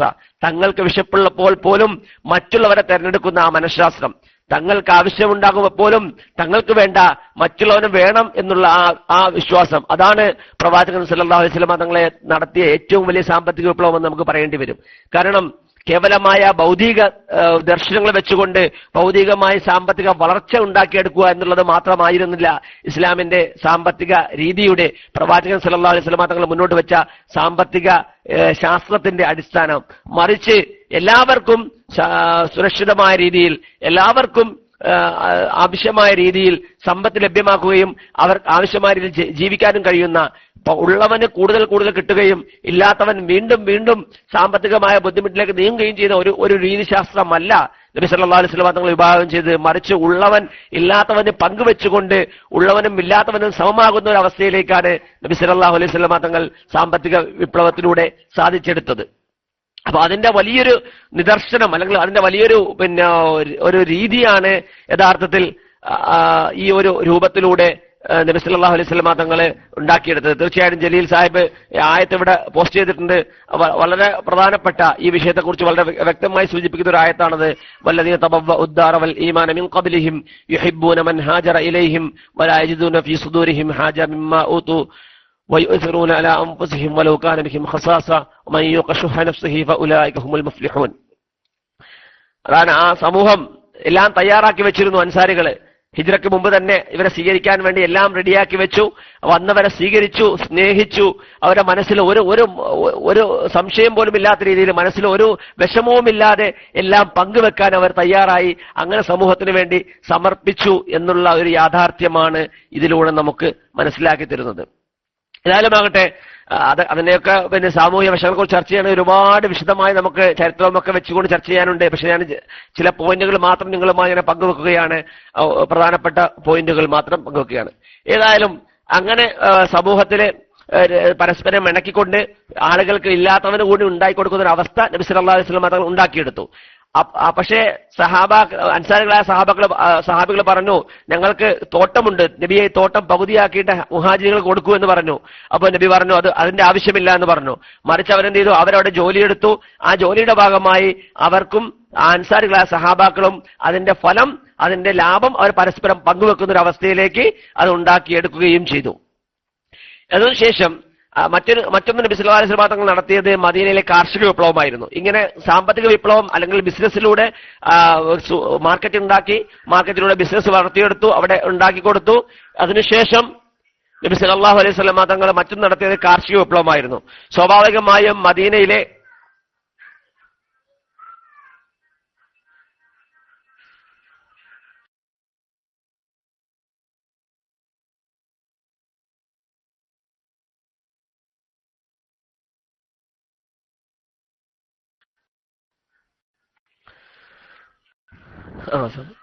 സ്വാഭാവികമായും മദീനയിലെ കർഷക വൃത്തിയായിരുന്നു അൻസാരികൾ ഭൂരിഭാഗവും ഉണ്ടായിരുന്നത്. അതുകൊണ്ട് തന്നെ കാർഷിക വിപ്ലവം നടത്താൻ നബി സല്ലല്ലാഹു അലൈഹി വസല്ലം തങ്ങൾ മുൻകൈയെടുത്തു എന്നുള്ളത് നമുക്ക് ചരിത്രത്തിൽ നിന്നും സീറകളിൽ നിന്ന് മനസ്സിലാക്കാൻ സാധിക്കുന്നുണ്ട്. നബി സല്ലല്ലാഹു അലൈഹി വസല്ലം തങ്ങളെ നബി തങ്ങൾ ഇറക്കിയ നബി തങ്ങൾ ഒരു വലിയൊരു ഒരു പ്രിൻസിപ്പൽ അല്ലെങ്കിൽ വലിയൊരു നയം തന്നെ നബി സല്ലല്ലാഹു അലൈഹി വസല്ലം തങ്ങൾ അതുമായി ബന്ധപ്പെട്ട് പ്രഖ്യാപിക്കുകയുണ്ടായി. നബി തങ്ങൾ പറഞ്ഞത്, തരിശു ഭൂമി, നിർജീവമായി കിടക്കുന്ന ഭൂമി, അല്ലെങ്കിൽ ആരും ഉപയോഗപ്പെടുത്താത്ത ഭൂമി ആരെങ്കിലും ജീവിപ്പിച്ചാൽ, അതിനെ ഉപയോഗപ്പെടുത്തിയാൽ, അതിൽ കൃഷി നടത്തി അത് സജീവമാക്കിയെടുത്താൽ അത് അവനുള്ളതാണ് എന്ന് പ്രഖ്യാപിച്ചുകൊണ്ട് മദീനയിലെ ജനവാസമില്ലാത്ത അല്ലെങ്കിൽ മദീനയിൽ ആരും ഉപയോഗപ്പെടുത്താത്ത ഭൂമികളുള്ള സ്ഥലങ്ങളിലൊക്കെ അത് വിവിധ ആളുകൾക്ക് ഉപയോഗപ്പെടുത്താവുന്ന രീതിയിൽ മൻ അഹ്യ അർളൻ മവാതൻ ഫലഹു എന്ന് പറഞ്ഞുകൊണ്ട് നബി സല്ലല്ലാഹു അലൈഹി വസല്ലം തങ്ങൾ നടത്തിയ ആ വലിയ വിപ്ലവത്തിലൂടെ മദീനയിലെ പ്രത്യേകമായി ഉപയോഗിക്കപ്പെടാതെ കിടന്ന ശൂന്യമായി കിടന്നിരുന്ന ഭൂമികളൊക്കെ കൃഷിക്ക് വേണ്ടി ഉപയോഗപ്പെടുത്തുകയും അതിലൂടെ ഉൽപാദനം ഉണ്ടാക്കിയെടുക്കുകയും അങ്ങനെ മദീനക്കാർക്ക് ആവശ്യമായ സാധനങ്ങൾ മദീനയിൽ നിന്ന് തന്നെ ഉൽപ്പാദിപ്പിക്കാവുന്ന ഒരു അവസ്ഥയിലേക്ക് അവിടുത്തെ കാർഷിക വൃത്തിയിലൂടെ ഉണ്ടാക്കിയെടുക്കാനും നബി സല്ലല്ലാഹു അലൈഹി വസല്ലം തങ്ങൾക്ക് സാധിച്ചു എന്നുള്ളത് പ്രവാചകൻ നടത്തിയ രാഷ്ട്രസങ്കല്പത്തിന്റെയും സാമ്പത്തിക വിപ്ലവത്തിന്റെയും പാഠങ്ങളിൽ വളരെ പ്രധാനമായി നമുക്ക് മനസ്സിലാക്കാൻ സാധിക്കുന്നതാണ്. അതിനു പുറമെ അവിടെ ഉണ്ടായിരുന്ന അവിടെ ഒരുപാട് വാദികൾ ഉണ്ടായിരുന്നു, അല്ലെങ്കിൽ ഒരുപാട് താഴ്വരകൾ ഉണ്ടായിരുന്നു മദീനയിൽ. ഈ ഓരോ താഴ്വകളും ഓരോ കുടുംബങ്ങൾക്കും ഓരോ സഹാബികൾക്കും ഓരോ ഗോത്രങ്ങൾക്കും ഒക്കെയായി വീതിച്ചു കൊടുക്കുകയുണ്ടായി. സുബൈർ റളിയല്ലാഹു കൊടുത്തിട്ടുണ്ട്, അബ്ദുറഹ്മാൻ ഔഫ് റളിയല്ലാഹു കൊടുത്തിട്ടുണ്ട്, അതുപോലെ തന്നെ അലി റളിയല്ലാഹു കൊടുത്തിട്ടുണ്ട്. അതുപോലെ ചില കുടുംബങ്ങൾക്ക് പ്രത്യേകമായ ചില ഏരിയകൾ കൊടുത്തിട്ടുണ്ട്. ചുരുക്കി പറഞ്ഞാൽ വിവിധ വിഭാഗങ്ങൾക്ക് ഓരോ താഴ്വരകളിൽ വീതിച്ചു കൊടുത്തുകൊണ്ട് അവിടെ കൃഷി നടത്താനും അതിലേക്ക് ജലസേചനത്തിന് വേണ്ടിയിട്ട് പ്രത്യേകമായി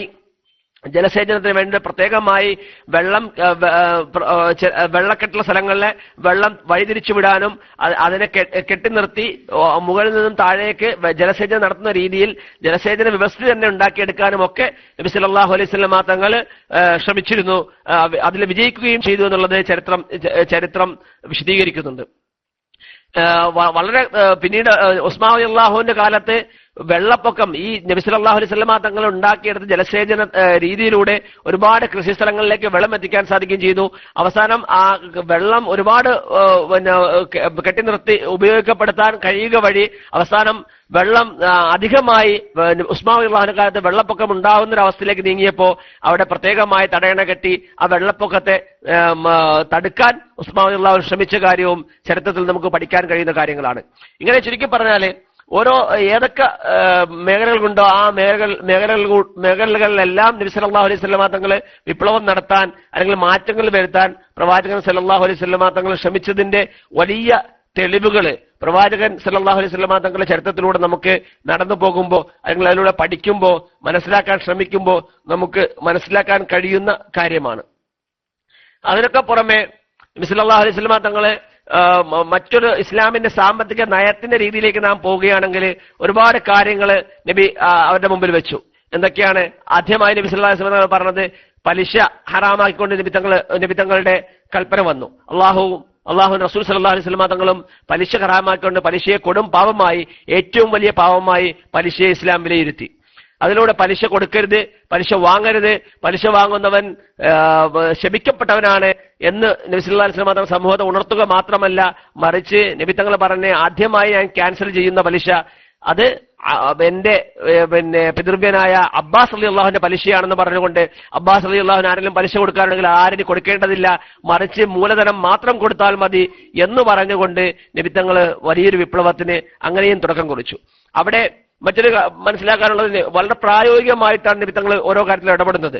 പലിശ വേണ്ട എന്ന് പറയുമ്പോൾ അവർ കൊടുക്കാനുണ്ടായിരുന്ന ഒന്നും കൊടുക്കേണ്ട എന്ന് നബി പറഞ്ഞിട്ടില്ല, മറിച്ച് ആ പലിശ ക്യാൻസൽ ചെയ്തു. അതിന് പകരം അവർക്ക് നിങ്ങൾ കൊടുക്കാനുള്ള മൂലധനം എന്താണോ, റൂസ് അംവാൽ എന്താണോ, അത് നിങ്ങൾ കൊടുക്കുക.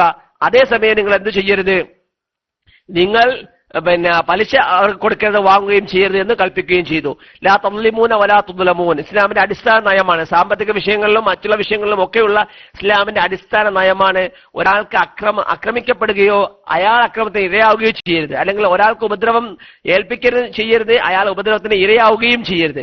ഇതാണ് ഇസ്ലാമിന്റെ അടിസ്ഥാനപരമായ സങ്കല്പം. അത് എല്ലാ വിഷയത്തിലും, പ്രത്യേകിച്ച് സാമ്പത്തിക വിഷയത്തിൽ ഒരാളുടെ ഹക്ക് വിട്ടുകൊടുക്കാനും പാടില്ല, അതേപോലെ തന്നെ അയാൾക്ക് അയാളുടെ മേൽ ഇല്ലാത്തത് ചുമത്താനും പാടില്ല എന്നുള്ള ഒരു നയത്തിന്റെ അടിസ്ഥാനത്തിൽ നിന്നുകൊണ്ടാണ് നബി സല്ലല്ലാഹു അലൈഹി വസല്ലം തങ്ങൾ പലിശയെ ക്യാൻസൽ ചെയ്തുകൊണ്ട് സാമ്പത്തിക വിപ്ലവം നടത്തിയത്. അത് തന്നെ ആയത്തിലേക്ക് സൂചിപ്പിക്കുന്നു. ഇൻ തുബ്തും ഫലക്കും റൂസ് അംവാലിക്കും ലാ തദ്ലിമൂന വലാ തുദ്ലമൂൻ. അപ്പോ ചുരുക്കി പറഞ്ഞാൽ ഓരോ രംഗത്തും ഓരോ സ്ഥലത്തും എങ്ങനെയാണോ ഇടപെടേണ്ടത് ആ കൃത്യമായ രീതികളിലൂടെ ഇടപെട്ടുകൊണ്ട് ഒരു വലിയ വിപ്ലവം എല്ലാ സാമ്പത്തികമായി നടത്താൻ നബി സല്ലല്ലാഹു അലൈഹി വസല്ലം തുനിഞ്ഞതിന്റെ ചരിത്ര സാക്ഷ്യങ്ങൾ ഒട്ടനവധി നമുക്ക് പഠിക്കാനും മനസ്സിലാക്കാനും ഒക്കെ ആ ജീവിതത്തിലൂടെ നടന്നു പോകുമ്പോൾ നമുക്ക് സാധിക്കുന്നുണ്ട്. മറ്റൊന്നുണ്ടായിരുന്നത് അഴിമതിയാണ്. നമ്മളെന്ന് അറിയുന്ന സമൂഹത്തിലെ ഏറ്റവും വലിയ പ്രശ്നമായി നാം മനസ്സിലാക്കുന്ന, സമൂഹത്തിന്റെ ഏറ്റവും പ്രധാന പ്രശ്നമായി നാം മനസ്സിലാക്കുന്ന അഴിമതിയാണ്. അഴിമതി കൊണ്ട് നമ്മുടെ നാടൊക്കെ, പ്രത്യേകിച്ച് നമ്മുടെ ഇന്ത്യയിലെ കാര്യമൊക്കെ എടുക്കുകയാണെങ്കിൽ വളരെ സങ്കടകരമായ അവസ്ഥയാണ്. അഴിമതിയെ ചൂലെടുത്ത് തൂത്തുകളയാൻ വേണ്ടി പലരും ശ്രമിച്ചുകൊണ്ടിരിക്കുന്നു. പക്ഷെ അതൊക്കെ എത്രമാത്രം വിജയിക്കുമെന്ന് കണ്ടറിയേണ്ടിയിരിക്കുന്നു. ഇത് മുൻകൂട്ടി കണ്ടുകൊണ്ട് അഴിമതിയെ നേരിടുന്ന കാര്യത്തിൽ നബി സല്ലല്ലാഹു അലൈഹി വസല്ലം തങ്ങൾ വളരെ പ്രാധാന്യം നൽകിയിരുന്നു എന്നുള്ളത് നബിയുടെ പാഠങ്ങളിലൂടെ നമുക്ക് മനസ്സിലാക്കാൻ കഴിയുന്ന മറ്റൊരു കാര്യമാണ്. അതിൽ സ്വാഭാവികമായും ഗവൺമെന്റ് ഉദ്യോഗസ്ഥന്മാർ, പ്രത്യേകം സാമ്പത്തിക കാര്യങ്ങൾ കൈകാര്യം ചെയ്യുന്ന ആളുകൾ, അത് കൈകാര്യം ചെയ്യുമ്പം എങ്ങനെയാണ് സൂക്ഷ്മതയോടെ കൈകാര്യം ചെയ്യേണ്ടത് എന്ന് നബി തങ്ങൾ നമ്മെ പഠിപ്പിച്ചു തന്നിട്ടുണ്ട്. സക്കാത്ത് പിരിക്കാൻ വേണ്ടി ആളുകളെ നിശ്ചയിച്ചപ്പോ ആ സക്കാത്ത് പിരിക്കാൻ വേണ്ടി നിശ്ചയിക്കപ്പെട്ടവർക്ക് അതിലൊരു ഓഹരി, കാരണം അവർക്ക് ശമ്പളമായിട്ട് അല്ലെങ്കിൽ അവർക്ക് അതിൽ നിന്നുള്ള ഒരു വകുപ്പായി ഒരു ഓഹരി അവർക്ക് വേണ്ടി മാറ്റിവെച്ചു. കാരണം അവർ മറ്റുള്ളവരിൽ നിന്നും ഹദിയ സ്വീകരിച്ചുകൊണ്ടോ അല്ലെങ്കിൽ ഇതിൽ നിന്നും കള്ളത്തരം നടത്തിക്കൊണ്ടോ അഴിമതി നടത്താതിരിക്കുന്നതിന് വേണ്ടിയിട്ടാണ് അത്തരമൊരു നീക്കം ഇസ്ലാം കൽപ്പിച്ചത്. അതോടൊപ്പം തന്നെ നബി സല്ലല്ലാഹു അലൈഹി വസല്ലം തങ്ങൾ എന്ത് ചെയ്തു, നബി തങ്ങളെ ഏറ്റവും കൂടുതൽ ശോഭിച്ച ഒരു സമയമായിരുന്നു ഒരിക്കൽ സക്കാത്ത് പിരിക്കാൻ പോയ ആളുകൾ സക്കാത്ത് പിരിച്ചുകൊണ്ട് വരുമ്പോൾ പറഞ്ഞു, ഈ നബിയെ, ഇത് സക്കാത്തിന്റെ വിഹിതമാണ്, ഇത് ഞങ്ങൾക്ക് പ്രത്യേകമായി ഗിഫ്റ്റായി തന്നതാണ് എന്ന് പറഞ്ഞുകൊണ്ട് കുറെ സാധനങ്ങൾ മാറ്റിവെച്ചു. ഉടനെ വളരെയധികം ശോഭിച്ച നബി സല്ലല്ലാഹു അലൈഹി വസല്ലം തങ്ങളെ ജനങ്ങളെ ഒരുമിച്ച് കൂട്ടി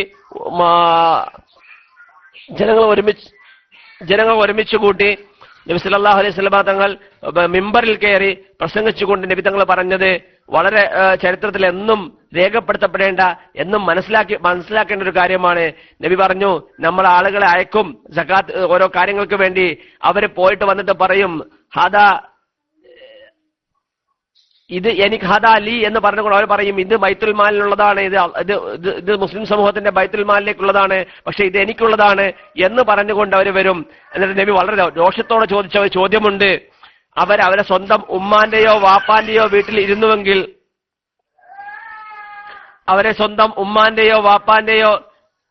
വീട്ടിൽ ഇരുന്നുവെങ്കിൽ അവർക്ക് കിട്ടുമായിരുന്നോ എന്ന് നബി സല്ലല്ലാഹു അലൈഹി വസല്ലം തങ്ങൾ അവരോട് ചോദിക്കുന്നുണ്ട്. അപ്പൊ അവർ സ്വന്തം വീട്ടിൽ ഇരുന്നുവെങ്കിൽ അത് കിട്ടുമായിരുന്നോ എന്ന് വളരെ രോഷത്തോടെയാണ് നബി തങ്ങൾ ചോദിക്കുന്നത്. അതായത് ഒരു ഉദ്യോഗസ്ഥൻ അയാളെ ഗിഫ്റ്റ് പോലും സ്വീകരിക്കാൻ പാടില്ല. അയാളുടെ ജോലിയുമായി ബന്ധപ്പെട്ട് അയാൾ ഒരു സമ്മാനം പോലും സ്വീകരിക്കുന്നത് തെറ്റാണ്. അത് തെറ്റായ കീഴ്വഴക്കം ഉണ്ടാക്കുകയും അത് അഴിമതിയിലേക്ക് നയിക്കുകയും ചെയ്യുമെന്ന് തിരിച്ചറിഞ്ഞ നബി സല്ലല്ലാഹു അലൈഹി വസല്ലം തങ്ങൾ ആ കാര്യത്തിൽ പോലും ശക്തമായ നിർദ്ദേശമാണ് നൽകിയതെന്ന് നമുക്ക് മനസ്സിലാക്കാൻ സാധിക്കുന്നു. അതിനെ ബന്ധപ്പെടുത്തി അതിന്റെ അടിസ്ഥാനത്തിൽ മഹാന്മാരായ പണ്ഡിതന്മാരൊക്കെ പറയുന്നുണ്ട്, ഖാദി സ്ഥാനം ഏറ്റെടുക്കുന്ന ആളുകൾ, അല്ലെങ്കിൽ അതുപോലെ തന്നെ വലിയ അത്തരത്തിലുള്ള പ്രധാന സ്ഥാനങ്ങൾ ഏറ്റെടുക്കുന്ന ആളുകൾ തങ്ങൾക്ക് മുമ്പ് ഹദിയ ചെയ്തിരുന്നവരിൽ നിന്നല്ലാതെ പുതിയ ആൾക്കാരിൽ നിന്ന് ഹദിയ സ്വീകരിക്കാൻ പാടില്ല.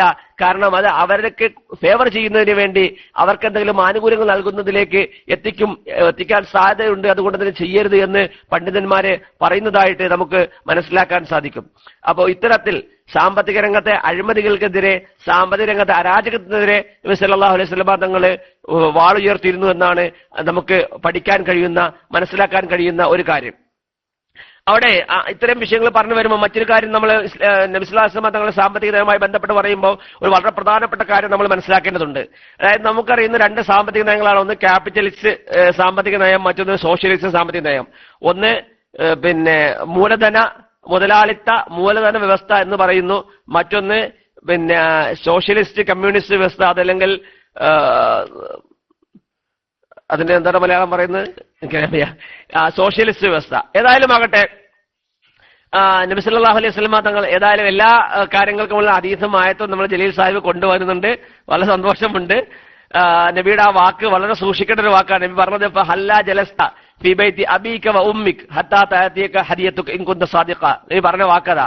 നിങ്ങൾക്കുള്ള ഹദിയാണെങ്കിൽ നിന്റെ ഉമ്മാന്റെയോ വാപ്പാന്റെയോ വീട്ടിലിരുന്നാൽ പോരായിരുന്നോ, നിങ്ങൾക്ക് ഈ ഹദിയ വരൂലായിരുന്നോ എന്ന് നബി വളരെ ശോഭിച്ചുകൊണ്ട് സംസാരിച്ച ഒരു സന്ദർഭമായിരുന്നു അത്. അത് തന്നെ ആ അഴിമതികൾ ഉണ്ടാക്കുന്ന പൊല്ലാപ്പുകളെ കുറിച്ചുള്ള ദീർഘവീക്ഷണത്തോടുള്ള ഒരു സംസാരമാണ് നബിയുടെ സംസാരം നമ്മുടെ മുമ്പിൽ വെച്ചു തരുന്നത്. അതവിടെ നിൽക്കട്ടെ. ഞാൻ പറഞ്ഞു വരുന്നത് സോഷ്യലിസ്റ്റ് വ്യവസ്ഥയും അതുപോലെ തന്നെ ക്യാപിറ്റലിസ്റ്റ് വ്യവസ്ഥയും രണ്ടും നമ്മുടെ മുമ്പിലുണ്ട്. ഒന്ന് സ്വതന്ത്രമായ ഉൽപാദനം, ഒന്നും പരിഗണിക്കാതെ, സമൂഹത്തിന്റെ പ്രശ്നങ്ങളൊന്നും പരിഗണിക്കാതെ ആർക്കും ഏത് രീതിയിലും ഉൽപ്പാദിപ്പിക്കാനും എത്രയും കൈവശം വെക്കാനും അവകാശം നൽകുന്നു. മറ്റൊന്ന് മനുഷ്യന്റെ സാമ്പത്തികമായ ഉയർച്ചയെ പരിഗണിക്കാതെ എല്ലാവരും ഒന്നിച്ച് പങ്കിടുന്ന ഒരവസ്ഥയെക്കുറിച്ച് മാത്രം സംസാരിക്കുകയും ചെയ്യുന്ന രണ്ട് വ്യവസ്ഥകളാണ്. ഇതിന്റെ രണ്ടിന്റെയും മധ്യത്തിൽ നിന്നുകൊണ്ടാണ് ഇസ്ലാം സംസാരിക്കുന്നത്. രണ്ടും ദുൽമിന്റെ ഒരു ഭാഗത്ത് ഒരാൾ അക്രമത്തിനിരയാകുന്നു, മറ്റൊരു ഭാഗത്ത് വേറൊരാൾ അക്രമത്തിനിരയാകുന്നു. ഒരു ഭാഗത്ത് മുതലാളി ആക്രമിക്കുന്നു, തൊഴിലാളി ആക്രമിക്കപ്പെടുന്നു, അല്ലെങ്കിൽ മുതലാളി ചൂഷണം ചെയ്യുന്നു, തൊഴിലാളി ചൂഷണം ചെയ്യപ്പെടുന്നു. മറ്റേ ഭാഗത്ത് മുതലാളി ചൂഷണം ചെയ്യപ്പെടുന്നു, തൊഴിലാളി ചൂഷണം ചെയ്യുന്നു. ഈ രണ്ടവസ്ഥയെയും ഇസ്ലാം അംഗീകരിക്കുന്നില്ല. രണ്ടിന്റെയും മധ്യത്തിലുള്ള തൊഴിലാളിയും മുതലാളിയും ചൂഷണം ചെയ്യപ്പെടാത്ത, തൊഴിലാളിക്കും മുതലാളിക്കും ആനുകൂല്യങ്ങൾ വകവെച്ചു കൊടുക്കുന്ന, തൊഴിലാളിക്ക് തൊഴിലാളിയുടെ അവകാശങ്ങളും മുതലാളിക്ക് മുതലാളി അവകാശങ്ങളും വകവെച്ചു കൊടുക്കുന്ന ഒരു രീതിയാണ് ഇസ്ലാം മുന്നോട്ട് വെക്കുന്നത്. ആ കാര്യത്തിൽ പ്രവാചകൻ സല്ലല്ലാഹു അലൈഹി വസല്ലം തങ്ങൾ മുന്നോട്ട് വെച്ച നയങ്ങൾ വളരെ സുശക്തമായിരുന്നു. കാരണം നബി സല്ലല്ലാഹു അലൈഹി വസല്ലം തങ്ങളും ഇസ്ലാമും ഒരിക്കലും സമ്പത്ത് ഒരുമിച്ച് കൂട്ടപ്പെടാൻ പാടില്ല എന്ന് പറഞ്ഞിട്ടില്ല. സമ്പത്ത് നമുക്ക് സമ്പാദിക്കാം.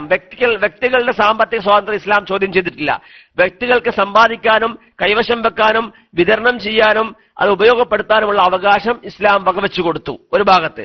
അതേസമയം ഒരിക്കലും സമ്പത്ത് ചില ആളുകളുടെ കയ്യിൽ ഒരുമിച്ച് കൂടപ്പെടാൻ പാടില്ല. കൈലായക്കൂല ദൂലത്തം ബൈനൽ അഗ്നിയ, ഖുർആൻ പറഞ്ഞത് അങ്ങനെയാണ്.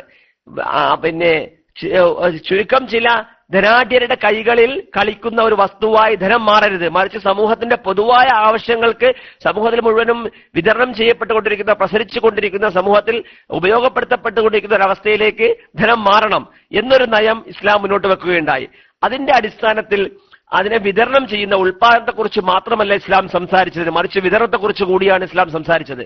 സമ്പത്തിന്റെ ഉൽപാദനത്തെക്കുറിച്ച് മാത്രമാണ് ക്യാപിറ്റലിസം സംസാരിക്കുന്നതെങ്കിൽ എങ്ങനെ സമ്പത്ത് ന്യായമായ രീതിയിൽ വിതരണം ചെയ്യപ്പെടണം എന്നുള്ളത് ഇസ്ലാം അതിന് നിയമം കൊണ്ടുവന്നു. നബി സല്ലല്ലാഹു അലൈഹി വസല്ലം തങ്ങൾ അത് സുന്ദരമായി നടപ്പാക്കി കാണിച്ചു കൊടുത്തു.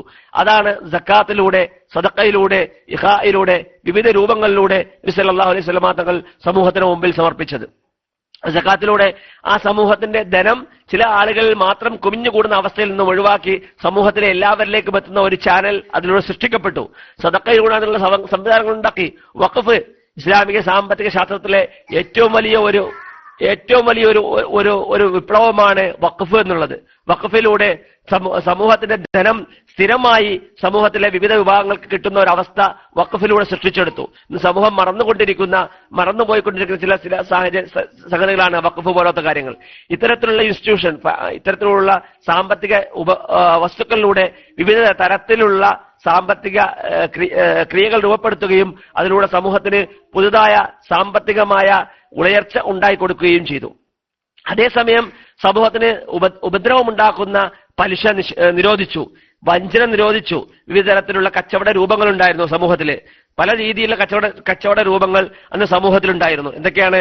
ഉദാഹരണമായി പറഞ്ഞാല് നമ്മളിത് കാണില്ലേ, പിന്നെ സാധനം എറിഞ്ഞിട്ട് ഒരു സാധനം എറിയുമ്പം അതിലെന്തൊക്കെ കിട്ടുന്നോ ആ കിട്ടുന്ന മൊത്തവും ഇയാൾ കൈവശപ്പെടുത്തുക. അതുപോലെ തന്നെ പിന്നെ ഒരാൾ കൈവച്ചാൽ അതിൽ ഉൾക്കൊള്ളുന്ന മുഴുവനും പറയുന്ന ഒരു എമൗണ്ടിന് കൈക്കലാക്കുക. ഇതുപോലെ വിവിധ രൂപത്തിലുള്ള, അതായത് പിന്നെ ഒട്ടകത്തിന്റെ വയറ്റിലുള്ള കുഞ്ഞിന് വേണ്ടിയിട്ട് വില പറയുക. ഇങ്ങനെ മനുഷ്യനെ വഞ്ചിക്കപ്പെടുന്ന രീതിയിലുള്ള വിവിധ രൂപത്തിലുള്ള കച്ചവട രൂപങ്ങൾ ആ സമൂഹത്തിലുണ്ടായിരുന്നു. അത്തരം കച്ചവട രൂപങ്ങളൊക്കെ ഇസ്ലാം നിരോധിച്ചു. എവിടെയൊക്കെ വഞ്ചനയുണ്ടോ, എവിടെയൊക്കെ കൃത്യമായ നിയമങ്ങൾ കൃത്യമായ രൂപം കച്ചവടക്കാരന്, കച്ചവടം നടത്തുന്നവനാകട്ടെ അത് വാങ്ങുന്നവനാകട്ടെ, രണ്ടുപേർക്കും കൃത്യമായ രൂപങ്ങൾ കിട്ടുന്നില്ലയോ, അത്തരം കച്ചവടങ്ങൾ നിരോധിച്ചുകൊണ്ട് ഇസ്ലാം ഉത്തരവിട്ടു. അത്തരത്തിലുള്ള വിവിധ കച്ചവട രൂപങ്ങൾ, നിരോധിക്കപ്പെട്ട വിവിധ തരത്തിലുള്ള കച്ചവട രൂപങ്ങൾ ആ സമൂഹത്തിൽ നിലനിന്നിരുന്നു. അത്തരം കച്ചവട രൂപങ്ങളൊക്കെ പ്രവാചകൻ സല്ലല്ലാഹു അലൈഹി വസല്ലം തങ്ങൾ നിരോധിച്ചു. വാങ്ങുന്നവനും വിൽക്കുന്നവനും തങ്ങൾ വാങ്ങുന്നത് എന്താണ്, വിൽക്കുന്നത് എന്താണ്, അത് എത്രയാണ് എമൗണ്ട്, അത് എത്രയ്ക്കാണ് വാങ്ങുന്നത് എന്ന് കൃത്യമായി നിശ്ചയിച്ചുകൊണ്ട് വേണം കച്ചവടം നടത്താൻ നബി തങ്ങൾ പറഞ്ഞു. പക്ഷെ അതേസമയം അത്തരത്തിലുള്ള നിരോധനങ്ങളിലൂടെ സമൂഹത്തിലുണ്ടാകുന്ന പ്രശ്നങ്ങൾക്ക് നബി തങ്ങൾ പരിഹാരം കാണുകയും ചെയ്തു. ഉദാഹരണമായി പലിശ നിരോധിച്ചപ്പോൾ ഏറ്റവും കൂടുതൽ പ്രയാസപ്പെട്ടത് കർഷകരായിരുന്നു. കാരണം പലിശയ്ക്ക് കാശെടുത്തിട്ട് അതുകൊണ്ട് വിത്തിറക്കി അതിലൂടെ പിന്നെ കൃഷി നടത്തി അങ്ങനെ ഉണ്ടാകുന്ന ലാഭം ഉപയോഗപ്പെടുത്തുകയായിരുന്നു കൃഷിക്കാർ പലരും ചെയ്തിരുന്നത്. പലിശ നിരോധിച്ചപ്പോൾ സ്വാഭാവികമായും അങ്ങനെ കാശെടുക്കാൻ പറ്റാത്ത അവസ്ഥ വന്നപ്പോൾ കർഷകർക്ക് ബുദ്ധിമുട്ടുണ്ടായി. അപ്പൊ നബി സല്ലല്ലാഹു അലൈഹി വസല്ലം തങ്ങൾ കൊണ്ടുവന്ന അനുവദിച്ച ഒരു കച്ചവട രീതിയായിരുന്നു സലം എന്ന് പറയുന്ന ബൈഉസ് സലം. ഫിഖ്ഹിന്റെ കിതാബിൽ പറയുന്ന സലം എന്ന് പറയുന്ന കച്ചവട രീതി എന്ന് പറഞ്ഞാൽ ഭാവിയിൽ ഉൽപ്പാദിപ്പിക്കാൻ പോകുന്ന കൃഷിയെ ഇപ്പോഴേ വിൽക്കുന്ന ഒരവസ്ഥ. പക്ഷെ അത് ഭാവിയിൽ ഉൽപ്പാദിപ്പിക്കുന്ന കൃഷി ആ ഉൽപ്പന്നങ്ങളെ അല്ല വിൽക്കുന്നത്, മറിച്ച് ഉദാഹരണമായി ഒരാൾ ഗോതമ്പ് കൃഷി ചെയ്യുന്നു. അയാൾ മനസ്സിലാക്കുന്നത് തന്റെ പിന്നെ കൃഷി പൂർത്തിയായി കഴിയുമ്പം, കൃഷിയെ വിളവെടുക്കുമ്പം ഒരു 10 ടൺ അല്ലെങ്കിൽ ഒരു വലിയ കൃഷിക്കാരന് 10 ടൺ ഗോതമ്പ് അയാൾക്ക് ഉൽപ്പാദിപ്പിക്കാൻ കഴിയുമെങ്കിൽ ആ 10 ടൺ ഗോതമ്പിൽ നിന്ന് 5 ടൺ ഗോതമ്പ് അയാൾ ഇപ്പോഴേ വിൽക്കുകയാണ്. അപ്പൊ അയാൾ പറയുന്നത്, ഞാൻ ഇത്രാം തീയതി ഇന്ന മാസം ഇത്രാം തീയതി 5 ടൺ ഗോതമ്പ് ഞാൻ നിങ്ങൾക്ക് വിൽക്കാം എന്ന് പറഞ്ഞുകൊണ്ട് കാശുള്ളവരിൽ നിന്നും കാശ് വാങ്ങുന്നു. അപ്പൊ അയാൾക്ക് സ്വാഭാവികമായും നേരത്തെ ഇപ്പൊ സാധനം കൊടുക്കുന്ന സാധനം പിന്നെ കൊടുക്കുന്നത്. അങ്ങനെ സാധനം പിന്നെ കൊടുക്കുന്ന കച്ചവടമായത് കൊണ്ട് തന്നെ സ്വാഭാവികമായും കുറച്ച് വില കുറച്ചിട്ടായിരിക്കും അയാൾ വാങ്ങുക. അപ്പൊ ആ കുറച്ച് വിലയിലൂടെ ഈ കച്ചവടക്കാരന് ലാഭം കിട്ടുന്നു. അതേസമയം കൃഷിക്കാരന് കൃഷി ചെയ്യാനുള്ള പൈസയും അതിലൂടെ ലഭിക്കുന്നു.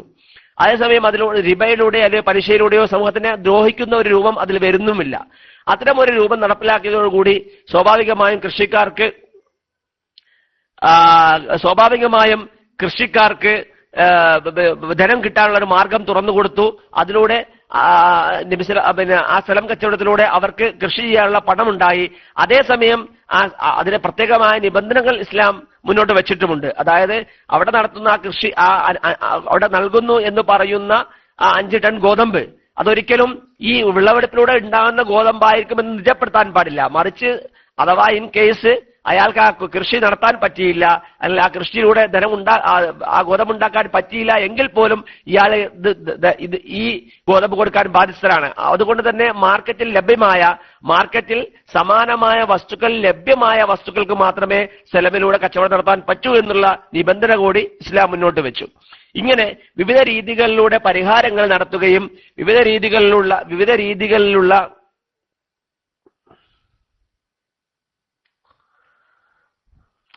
രീതികളിലൂടെയുള്ള കച്ചവട രൂപങ്ങൾ സമൂഹത്തിന് മുമ്പിൽ അവതരിപ്പിക്കുകയും അതിലുള്ള ജനങ്ങൾക്കുണ്ടാകുന്ന ബുദ്ധിമുട്ടുകൾക്ക് പരിഹാരം നിർദ്ദേശിക്കുകയും അത്തരം പരിഹാരങ്ങളിലൂടെ സാമ്പത്തികമായ വിപ്ലവം സാധിച്ചെടുക്കുകയും ചെയ്യുന്ന ഒരു അവസ്ഥ നബി സല്ലല്ലാഹു അലൈഹി വസല്ലം തങ്ങൾ ഉണ്ടാക്കിയെടുത്തു. ഞാൻ കൂടുതൽ വിശദീകരണങ്ങളിലേക്ക് പോകുന്നില്ല. ഇൻഷാ അല്ലാഹ് നിങ്ങളുടെ ചോദ്യങ്ങൾ വരുന്നതനുസരിച്ച് കൂടുതൽ കാര്യങ്ങൾ പറയാം എന്നാണ് ഉദ്ദേശിക്കുന്നത്.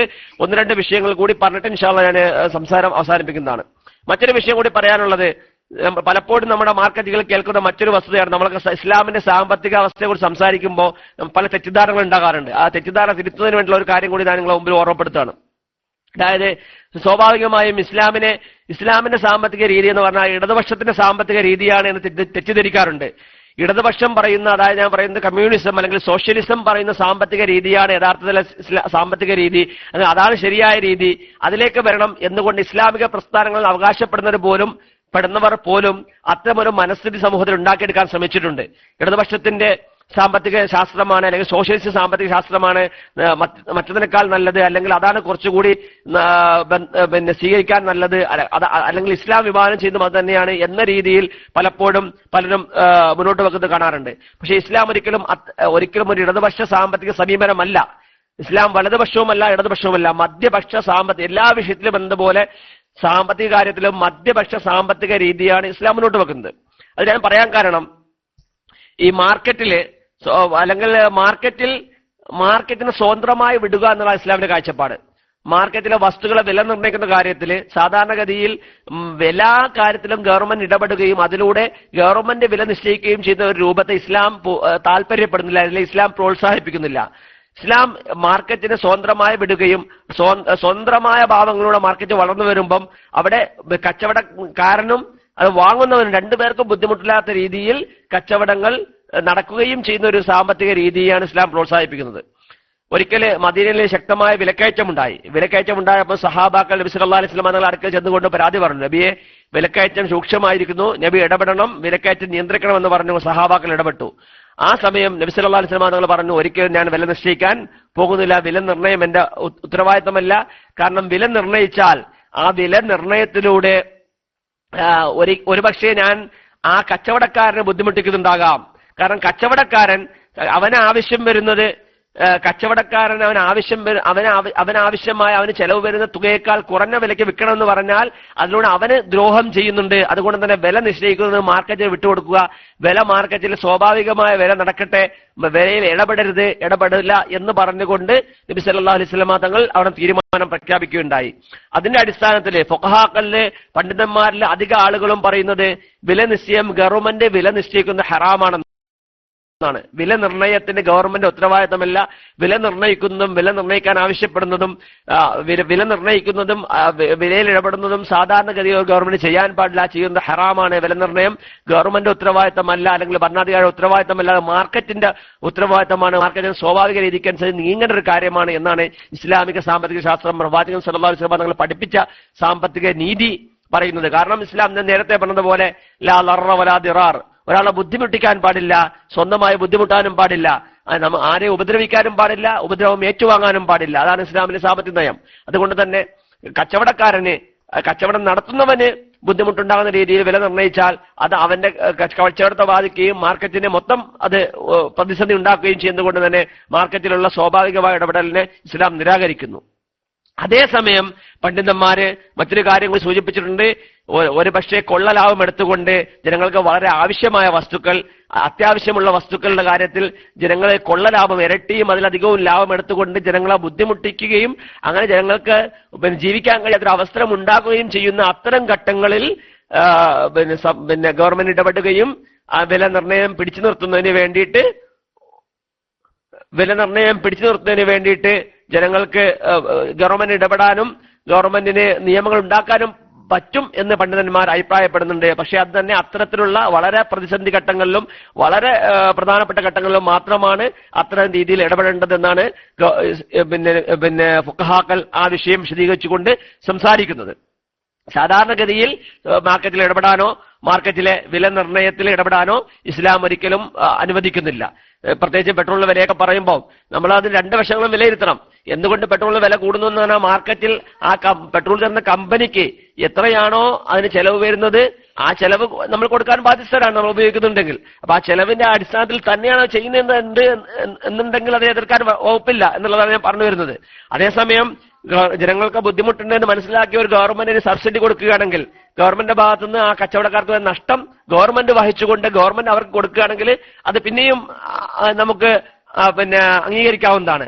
അതേസമയം അതിൽ ഇടപെടാതെ നിങ്ങൾ വില കുറച്ച് വിൽക്കണം, അവർക്ക് നിങ്ങൾ നഷ്ടത്തിന് വിൽക്കണം എന്ന് പറയാൻ ഒരു ഗവൺമെന്റ് അവകാശമില്ല. അത് കച്ചവടക്കാരന്റെ അവകാശത്തിന് മേലുള്ള കടന്നുകയറ്റമാണ്. അതേസമയം ജനങ്ങൾക്ക് ബുദ്ധിമുട്ടാവുന്ന രീതിയിൽ ഇരട്ടിയായോ മറ്റോ വില വർദ്ധിപ്പിക്കുന്ന ഒരു അവസ്ഥ വരും. അത്തരം പ്രതിസന്ധി ഘട്ടങ്ങളിൽ ഗവൺമെന്റ് ഇടപെടുകയും ചെയ്യാവുന്നതാണ്. അതാണ് ഇത് സംബന്ധിച്ചിട്ടുള്ള ഇസ്ലാമിന്റെ ഒരു കാഴ്ചപ്പാട് എന്ന് പറയുന്നത്. ചുരുക്കി പറയാം, നബി സല്ലല്ലാഹു അലൈഹി വസല്ലമ തങ്ങളെ നമ്മുടെ മദീനയുടെ ഭരണചക്രം തിരിക്കുന്ന ആ അവസരങ്ങൾ നമ്മൾ എടുത്തു നോക്കുകയാണെങ്കിൽ വളരെ വ്യക്തമായി നമുക്ക് കാണാൻ കഴിയുന്നത് വിവിധ രീതികളിലൂടെ മദീനയുടെ സാമ്പത്തിക രീതി തന്നെ മാറ്റിയെടുത്തുകൊണ്ട്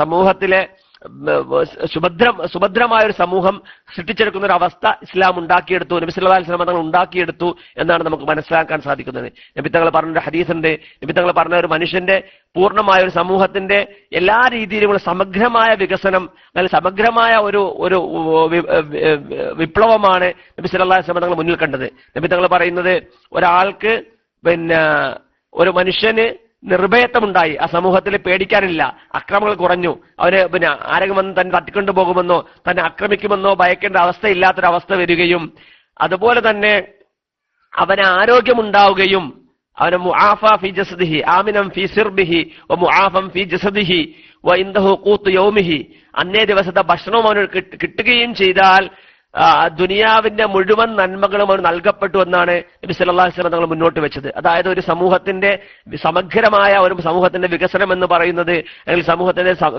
സമഗ്രമായ സമൂഹത്തിന്റെ വളർച്ച എന്ന് പറയുന്നത് 3 കാര്യങ്ങൾ അടിസ്ഥാനമാക്കിയാണെന്ന് ആ ഹദീസിലൂടെ, ദുന്യവിയായ വളർച്ച എന്ന് പറയുന്നത് 3 കാര്യങ്ങൾ അടിസ്ഥാനമാക്കിയാണെന്ന് നബി സല്ലല്ലാഹു അലൈഹി വസല്ലം തങ്ങൾ ആ ഹദീസിൽ നമ്മെ പഠിപ്പിക്കുന്നു. ഒന്ന് സെക്യൂരിറ്റിയാണ്, സുരക്ഷിതത്വമാണ്. സമൂഹത്തിൽ ആദ്യമായി ഉണ്ടാകേണ്ട സുരക്ഷിതത്വമാണ്. സുരക്ഷിതത്വമില്ലാത്ത സമൂഹത്തിൽ പിന്നെ മറ്റൊന്നിനും ഒരു വിലയും ഉണ്ടാവുകയില്ല. ജനങ്ങൾക്ക് എപ്പോൾ കൊല്ലപ്പെടുമെന്നോ എപ്പോഴാണ് ബലാത്സംഗം നടക്കുന്നതെന്നോ എപ്പോഴാണ് തന്റെ സ്വത്ത് ആക്രമിക്കപ്പെടുന്നതെന്നോ ഒരു നിശ്ചയവുമില്ലാതെ എന്തിനും എപ്പോഴും സാധ്യതയുള്ള ഒരു അവസ്ഥയിൽ മനുഷ്യൻ ജീവിക്കുമ്പോൾ അവിടെ സെക്യൂരിറ്റി ഇല്ല, അവിടെ നിർഭയത്വമില്ല, അവിടെ സുരക്ഷിതത്വമില്ല.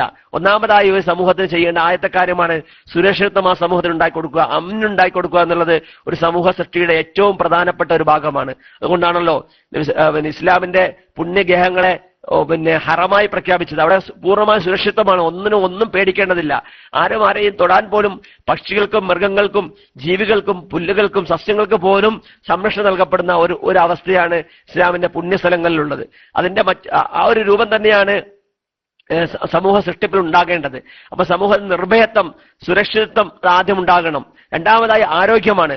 പൂർണ്ണമായ ആരോഗ്യം ഒരു മനുഷ്യനുണ്ടെങ്കിൽ മുആഫൻ ഫി ജസദിഹി, അവന്റെ വ്യക്തിയുടെ ആരോഗ്യം വളരെ പ്രധാനമാണ്. അവന് പൂർണ്ണമായ ആരോഗ്യമുണ്ട് എന്നുണ്ടെങ്കിൽ പിന്നെ അന്നത്തെ ഒരു ദിവസത്തെ അതാണ് ഇസ്ലാമിന്റെ സാമ്പത്തിക കാഴ്ചപ്പാടിൽ വ്യക്തിയുടെ സാമ്പത്തികമായി ബന്ധപ്പെട്ട് പറയുമ്പം ഒരുപാട് നാളത്തേക്ക് ഒരുമിച്ച് കൂട്ടുകയും അത് കൂട്ടി വെച്ചുകൊണ്ട് അതിന്റെ മേൽ പണിയെടുക്കുകയും ചെയ്ത രൂപത്തിനപ്പുറം ഒരു ദിവസത്തെ അന്നേ ദിവസത്തെ ഭക്ഷണം ഒരു മനുഷ്യന് ലഭ്യമാകുന്ന രീതിയിൽ ജീവിച്ചിരിക്കുന്ന വ്യക്തികൾക്ക് ആ ദിവസത്തെ ഭക്ഷണം ലഭ്യമാക്കുന്ന ഒരു അവസ്ഥ ഉണ്ടാവുകയും ചെയ്താൽ ദുനിയാവിലെ സർവ്വസുഖങ്ങളും സർവ്വ നിഅമത്തുകളും നൽകപ്പെട്ടുവെന്ന് ആ ഹദീസിലൂടെ പ്രവാചകൻ സല്ലല്ലാഹു അലൈഹി വസല്ലം തങ്ങൾ നമ്മെ പഠിപ്പിക്കുന്നു. അപ്പോ ആ ഒരു 3 പോയിന്റുകളാണ്: സുരക്ഷിതത്വം, ആരോഗ്യം, ദിനേനയുള്ള ആവശ്യമായ അവന് വേണ്ട ഭക്ഷണം. ഇത് 3 ഉണ്ടെങ്കിൽ എല്ലാം നൽകപ്പെട്ടു എന്നുള്ളത്. അപ്പൊ ആ ഒരു കാഴ്ചപ്പാട് നിന്നുകൊണ്ടുള്ള ഒരു സാമ്പത്തിക രീതിയാണ് നബി സല്ലല്ലാഹു അലൈഹി വസല്ലം തങ്ങൾ മദീനയിലെ വിപ്ലവത്തിലൂടെ എടുത്തത് എന്ന് നമ്മുടെ നബിയുടെ ഹദീസുകളിലൂടെയും നബിയുടെ സീറകളിലൂടെയും സഞ്ചരിക്കുമ്പം നമുക്ക് മനസ്സിലാക്കാൻ സാധിക്കുന്നു. ഞാൻ അവസാനിപ്പിക്കുകയാണ്. ഇനി സാമ്പത്തിക വിഷയങ്ങളുമായി ഈ ഭരണ വിഷയങ്ങളുമായി ബന്ധപ്പെട്ടോ അല്ലെങ്കിൽ സാമ്പത്തിക വിഷയങ്ങളുമായി ബന്ധപ്പെട്ട് പൊതുവായി വരുന്നതോ ആയ എന്തെങ്കിലും വിഷയങ്ങളൊക്കെ ഉണ്ടെങ്കിൽ നമുക്ക് ഡിസ്കസ് ചെയ്യാവുന്നതാണ്. അതിനുവേണ്ടി ബാക്കിയുള്ള സമയം മാറ്റിവെക്കുന്നു. വാഖിറു ദഅവാന അൽഹംദുലില്ലാഹി റബ്ബിൽ ആലമീൻ. വസ്സലാമു അലൈക്കും വറഹ്മത്തുള്ളാഹി വബറകാതുഹു.